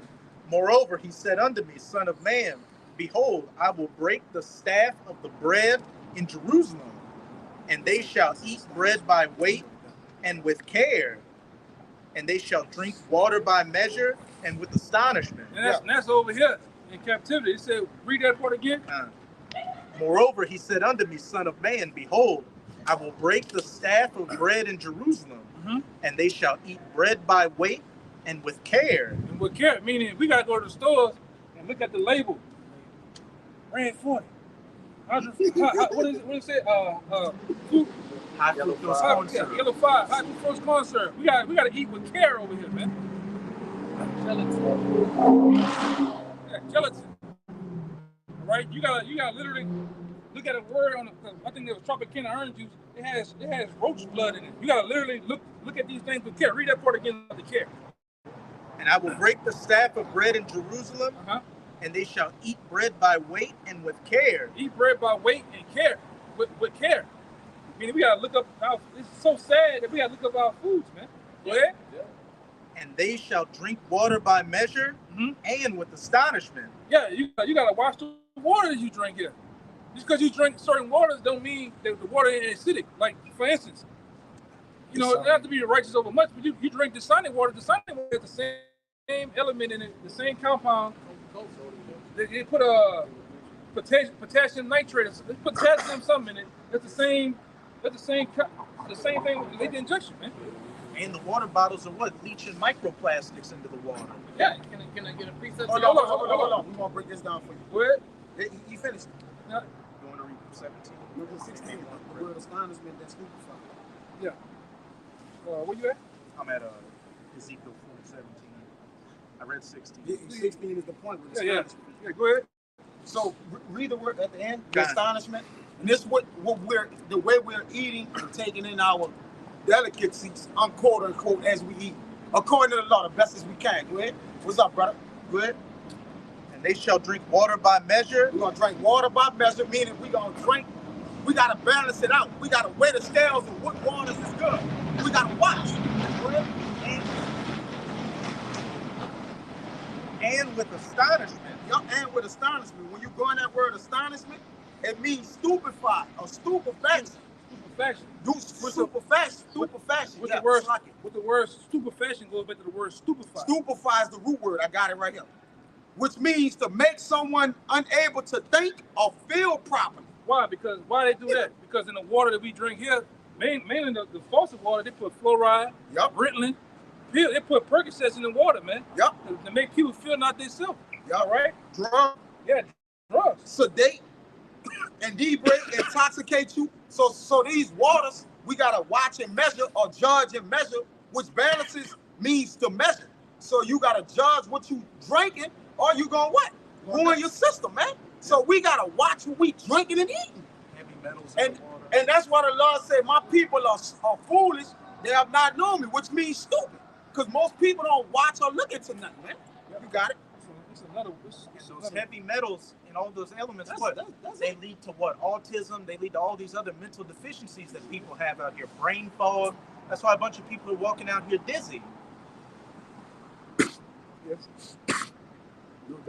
they say you are what you eat. And if you're eating poisons and heavy metals and medications, then what do you think you're going to be walking around out here? Hold on a second. We're looking. One of y'all got something? You got a point? I was going to add to what you were saying. They even have the Gerber food. When you pull the powdered food into like a Ziploc bag, and you take a magnet, it'll attract the metals. It'll attract all the metals to a certain spot. Yeah. You know what I'm saying? Going into autism and different things like that. Just like when you let your children eat all this shit, Lucky Charms, you let the children eat Cinnamon Toast Crunch. That shit has, Cinnamon Toast Crunch has the same, it has something called TSP in it.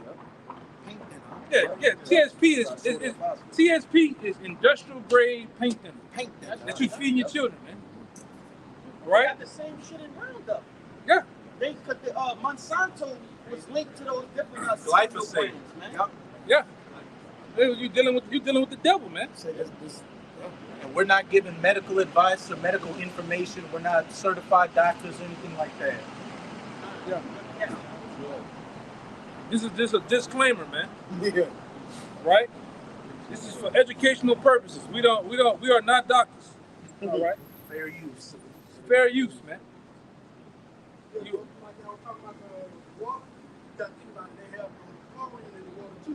Right. I just looked it up to say people who drink chlorinated water are 93% more likely to get cancer than those who do not.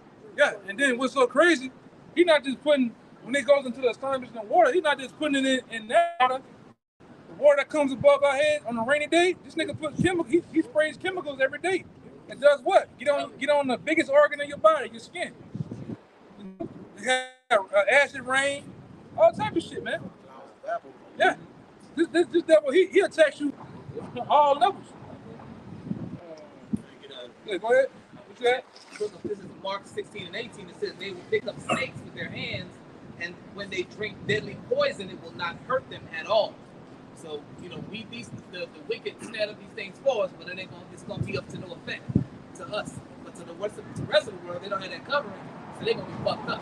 But we pray over it, you know, because even part of our curses was that Ezekiel was gonna have to eat foul bread, dung, cow's dung or whatever it is, man. That's part of our curse. That same chapter. It's in the same chapter, man.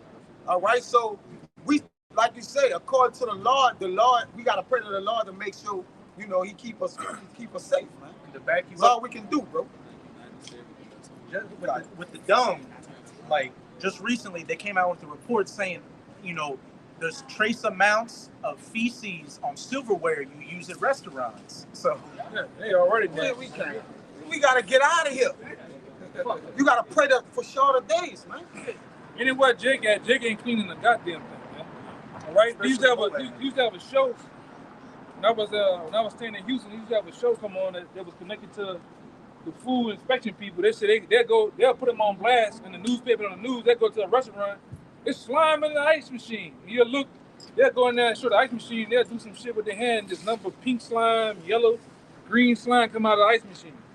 All right, roaches, all type of shit, man. Uncooked food. But we live here in New Orleans. You don't see none of that. When the last time y'all seen these food inspection people here? They don't do it. Buildings that sell the food. Yeah. Just look at the structure of the building. You doing something on the roof. Something. Yeah. The roof is fucking water leaking. It's all Then my man, what my man is? Lee Zurich did a report on Bourbon Street. Once everybody leave off Bourbon Street, they got rats in the window. Big as this fucking sign, man. Just eating in the window. Yeah. Big ass mother. Them motherfucker got ass, triceps, and every goddamn thing, man. Yeah, they got muscles. But then he went back the next morning.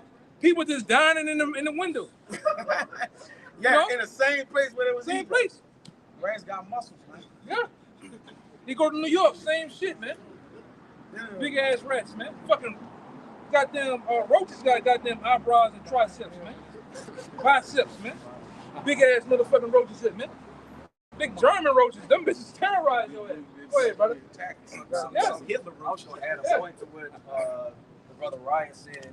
The Japanese have actually took actual human feces, shit, and made and steaks out of it. hydrolyzed it to make food out of it Steaks. and make it legal. Steaks, man. So when you niggas up there, you with the booth doing this, putting that butter on it, dipping in this shit, you might be eating some Moabite shit, man. You don't know. This is the place of unknown over here in Babylon the Great, man. You don't know what you eating. The music you hear is demonic. You don't know what you're listening to, man. Yeah, man. So everything over here is a common attack. You watch TV. Do you know when you watch TV on something called a medium? The two guys that made the TV, one made the actual box, the other one came up with the program. They was part of the Golden Dawn Society, right? And I think both of those guys was friends with Aleister Crowley. So even when you watch TV, there's so much flickering going on. It's programming. The flashes happen so fast where you don't even see them, but it's playing on your mind. It's making you hungry. All right, you hearing them fucking jingles all day, State Farm jingles and all that shit, and it's constantly playing in your mind. The circuitry, how the circuitry in the TV is set up, it's an incantation. How the wires and the shape it makes, that's actually an incantation. And this brother here know why? You know, it takes the men of the Lord to do this to bring this out. But why, when you become an electrician, why all the symbols for electricity is witchcraft? All them symbols that you gotta learn, all them different lines and a circle within an arrow and shit, that's witchcraft, man. It's all witchcraft. The radio, the shit, the circuitry of the radio. Because why the top tier radio channel is called what? Siri. That's Siri. Go look up Siri and that Siri though. That's witchcraft, man. But you playing, but the elites change the music hertz from off 1 hertz to the demonic hertz, man. Because they have certain I think 532 hertz. I think one of them deal with healing and stuff like that. They don't want you to deal with that, man. They want to seduce your ass. And we gotta get out of here, man. We gotta get out of here, man. And these black screens too on the phones, on the TV. It's called a scrying mirror. Black mirror. When you look that up, that's something witches use to cast spells. Yeah, the music cast spells. All right, the programming of TV cast spells. Even the food is an actual drug, man. All right, form of kill. They put all type of drugs and toxins in food to get you fat, to get you depressed. The water. You got niggas uptown. I got brought out in the video. You got niggas uptown New Orleans still drink water out the faucet. Like them. Yeah. The hose pipe. You know, Jake and roll with it. The hose pipe. The hose pipe. Hey, you got a Yeah. You were talking about the same thing. Yeah. Just channel. You know what I'm saying? Kind of fine tuning. Yeah, it's the same shit, man. But you got niggas uptown still drinking water out the faucet. Right? Well, ice cubes from the faucet. You want some water, son? Yeah, give me some water. You think the nigga going to get at least a bottle? He going, I'm like, man. Look at the bottle. That shit got fumes coming from it, man. Fumes coming. No, I said one thing about you niggas from uptown New Orleans. You niggas ain't got internet. You niggas drink water. Yeah, you niggas drink water out the faucet, man. And you high all goddamn day. Serious. Serious, man.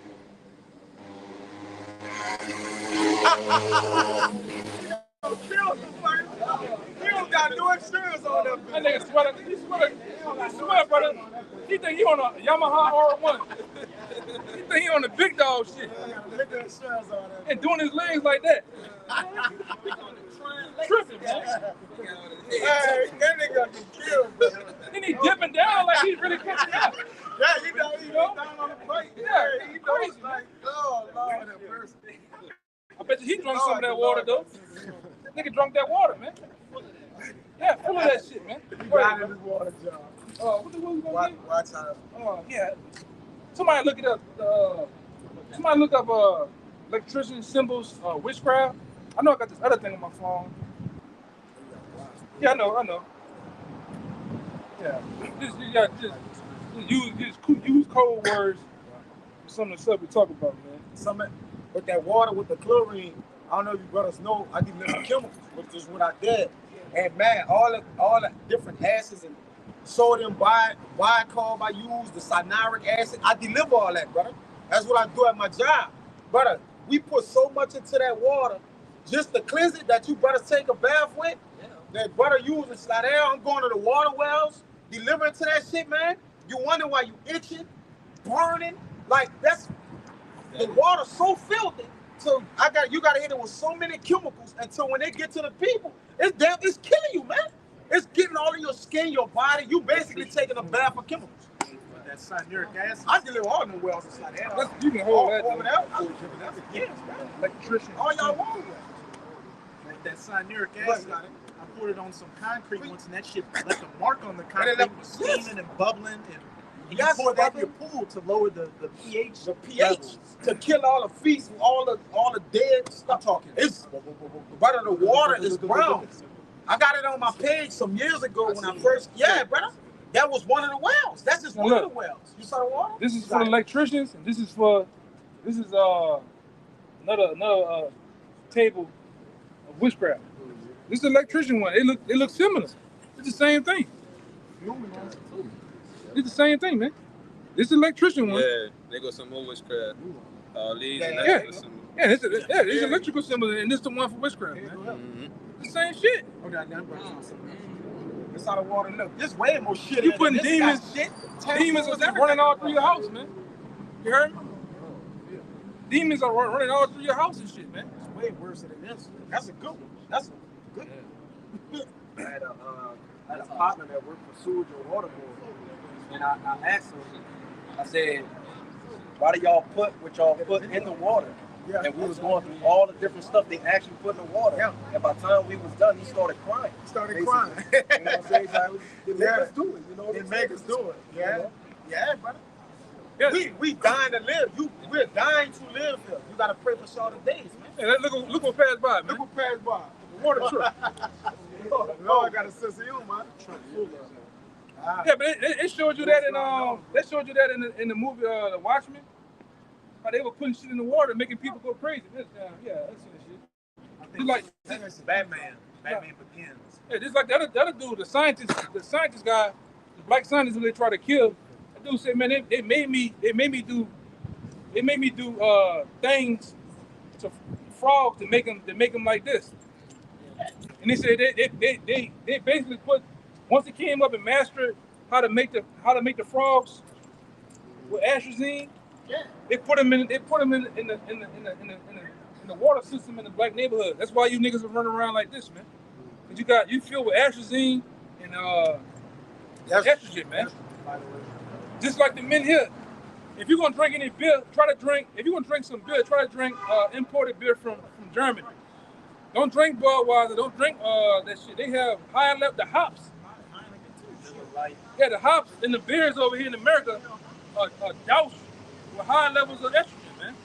If you're gonna drink any liquor, try to drink Japanese whiskey or some type of shit that's imported in here. Because all of the liquor over here are 97% ethanol, man. You drinking gas. You're drinking diesel fucking fuel, man. Do you wonder why Jay go kill people once they got drunk and shit? Their mind is just raging. Like they're wild bulls. It's a white alcohol. It's called diesel. Yeah, it's called diesel. Drinking diesel. Yeah, that's why you messed up your liver, man. Like for instance, too. Like a lot of these dudes like to go to the store and they like to get MD2020, not MD2020, Mad Dog, old English. That shit got something in it called manganese, man. That shit's so strong to where the certain plants over there in Australia, it make them niggas go crazy, man. To where they kill their mama. That shit make you kill your mama, man. Sure.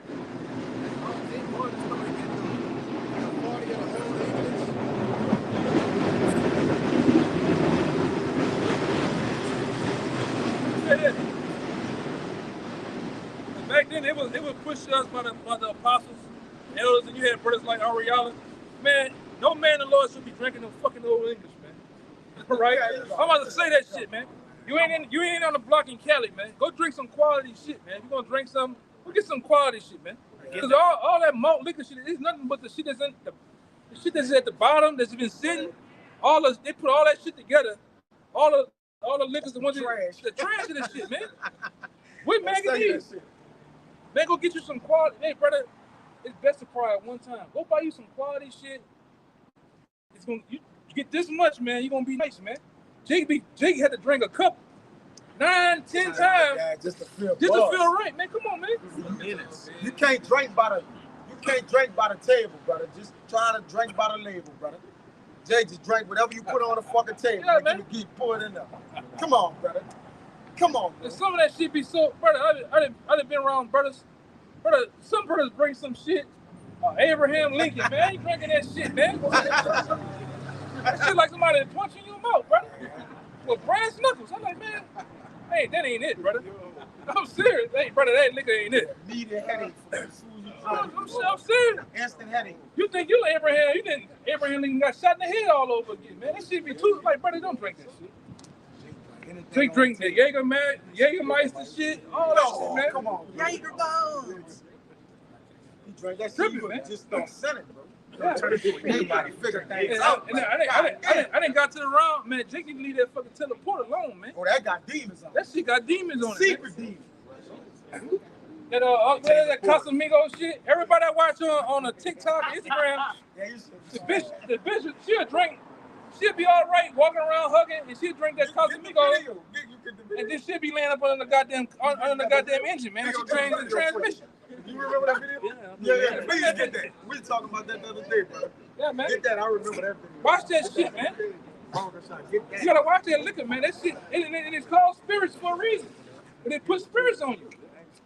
They call it spirits? They call it spirits. And some of the stores, they call it wine, liquors, and spirits. We got demons. Liquor got demons on it, man. That Heavenly Hill will make you drink that shit and fall face first. You just drink it and fall. Boom! You punching through concrete drinking you that. Drinking Heavenly Hill straight, brother. You need to go to the kingdom, brother. You got problems, brother. You got a son. That's bro. What did you say? You the one that said drink wine in moderation. Yeah, man. Oh, they got on this. Yeah, man. That fucking. Yeah, fuck it. It's there. It's there. I hope I'm right. I got it. Yeah. No, you got it. I'm getting that. Bring it up. This is Sirach 31. I'm going to start at 25. Shew not thy valiantness in wine, for wine hath destroyed many. And we didn't seen it over the years. Wine destroying men. Breaking men out, man. The things that you wouldn't do, you do that shit, man. Yeah, go ahead. The furnace proveth the edge of dipping, so doth wine the hearts of the proud by drunkenness. Uh-huh. Wine is as good as life to a man if it be drunk moderately. If it be drunk in what? Moderately. Yeah, moderately. You got it. Hey, yo! Hey, this what it does. Please show that, brother. We're talking about that Casamigos and shit. She upright right now. Then look at her. Out of there. Finito. In Spanish. Finish. Yeah. That free liquor. It was free liquor, too. Yeah, this is what that shit do, man.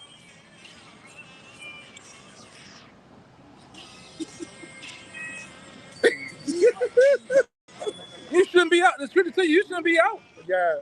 Toe up, man. Toe up like that. Look. Before the Patron and the Tito.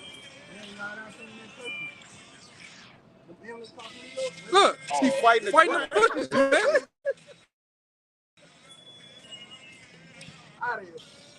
This is what that shit do. That Henny.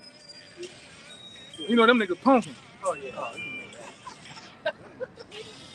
Look. This the shit that's going on in Babylon, man. Another one.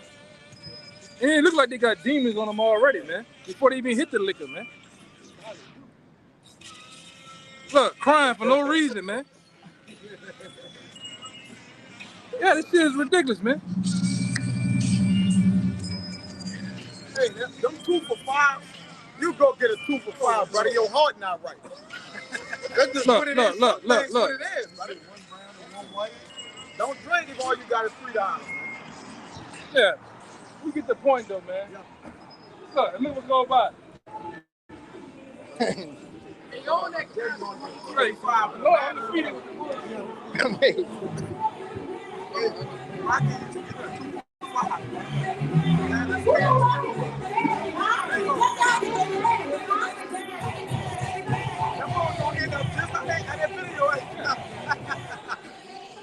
Casamigos, boo-boo. Oh, fighting keep an eye on each other now. Oh, shit. Go ahead, brother. I'm about to get out of here. Wine is Sirach 31 and 27. Yeah, I'm with the others. Oh, yeah. Hey, go ahead. Wine is as good as life to a man if it be drunk moderately. You be drunk moderately, man. You gotta watch your liquor intake a lot of times, man. You tripping, huh? Anything you do, you gotta do it moderately, man. All right, go ahead. What life is then to a man that is without wine? For it was made to make men glad. Wine measurably drunk and in season bringeth gladness of the heart and cheerfulness of the mind. Yeah, and Jake missed all that part. Why? Jake missed all that part, man. You got certain guys come in the truth, don't even do no drinking, and then they get in the truth and just start wilding out, man. Tripping. Hey man, we not raising up winos and drunkards, man. Chill. Go ahead, But wine drunken with excess maketh bitterness of the mind with brawling and quarreling. That's what begins to happen, brawling and quarreling. Arguments about dumb shit, man. You get into it with a brother about dumb shit, then you get on the council. Hey, brother, let me ask y'all, both of y'all a question. Was you drunk? Yep. Was you drunk? Yeah, let me get off the phone, man. That's stupid shit, man. That's when the quarrel came, when y'all was drunk, man. Go ahead. Drunkenness increaseth the rage of a fool till he offend. Till he offends, man. And that's what a lot of times liquor causes do, to offend. You know? Because you just beside yourself, man. Go ahead, It diminisheth strength and maketh wounds. Rebuke not thy neighbor at the wine, and despise him not in his mirth. Give him no despiteful words, and press not upon him with urging him to drink. Yeah. Yeah, man. That's plain, bro. Give me that. Hold on. Give me that one right here. You had that one already? No. Wait, let me see you had something. No, I was getting one. Oh, he had the video. My bad. Yeah, my bad. Yeah, we're getting it on that, brother. Yeah, this is the book of Sirach, chapter 39, and verse 26. And it reads, the principal things for the whole use of man's life are water, fire, iron, and salt, flour of wheat, honey, milk, and the blood of the grape, and oil and clothing. All these things are for good to the godly. So to the sinners, they are turned into evil. And I brought that out to, pretty much harp on that blood of the grape, which is the wine, man. All right, to the godly, that's a good thing. And like the elder brought out, in moderation, you see? But to the sinner, it's turned into evil, man. All right, that's why you see videos like the elder has showed. That's all I have right now. Yeah, man. So with that, we're going to hope this camp was edifying to the point, as we always do, and give all praise, glory, and honor to Yahweh. Once again, double honor to the elders apostles of GMS. Peace, blessing, and salutations once again to those who elect. All right. Shalom. Shalom. Baba ba. Baba ba. Baba ba. Baba ba. Baba ba. Baba ba. Kwam Yashrala. Kwam Yashrala. Shalom.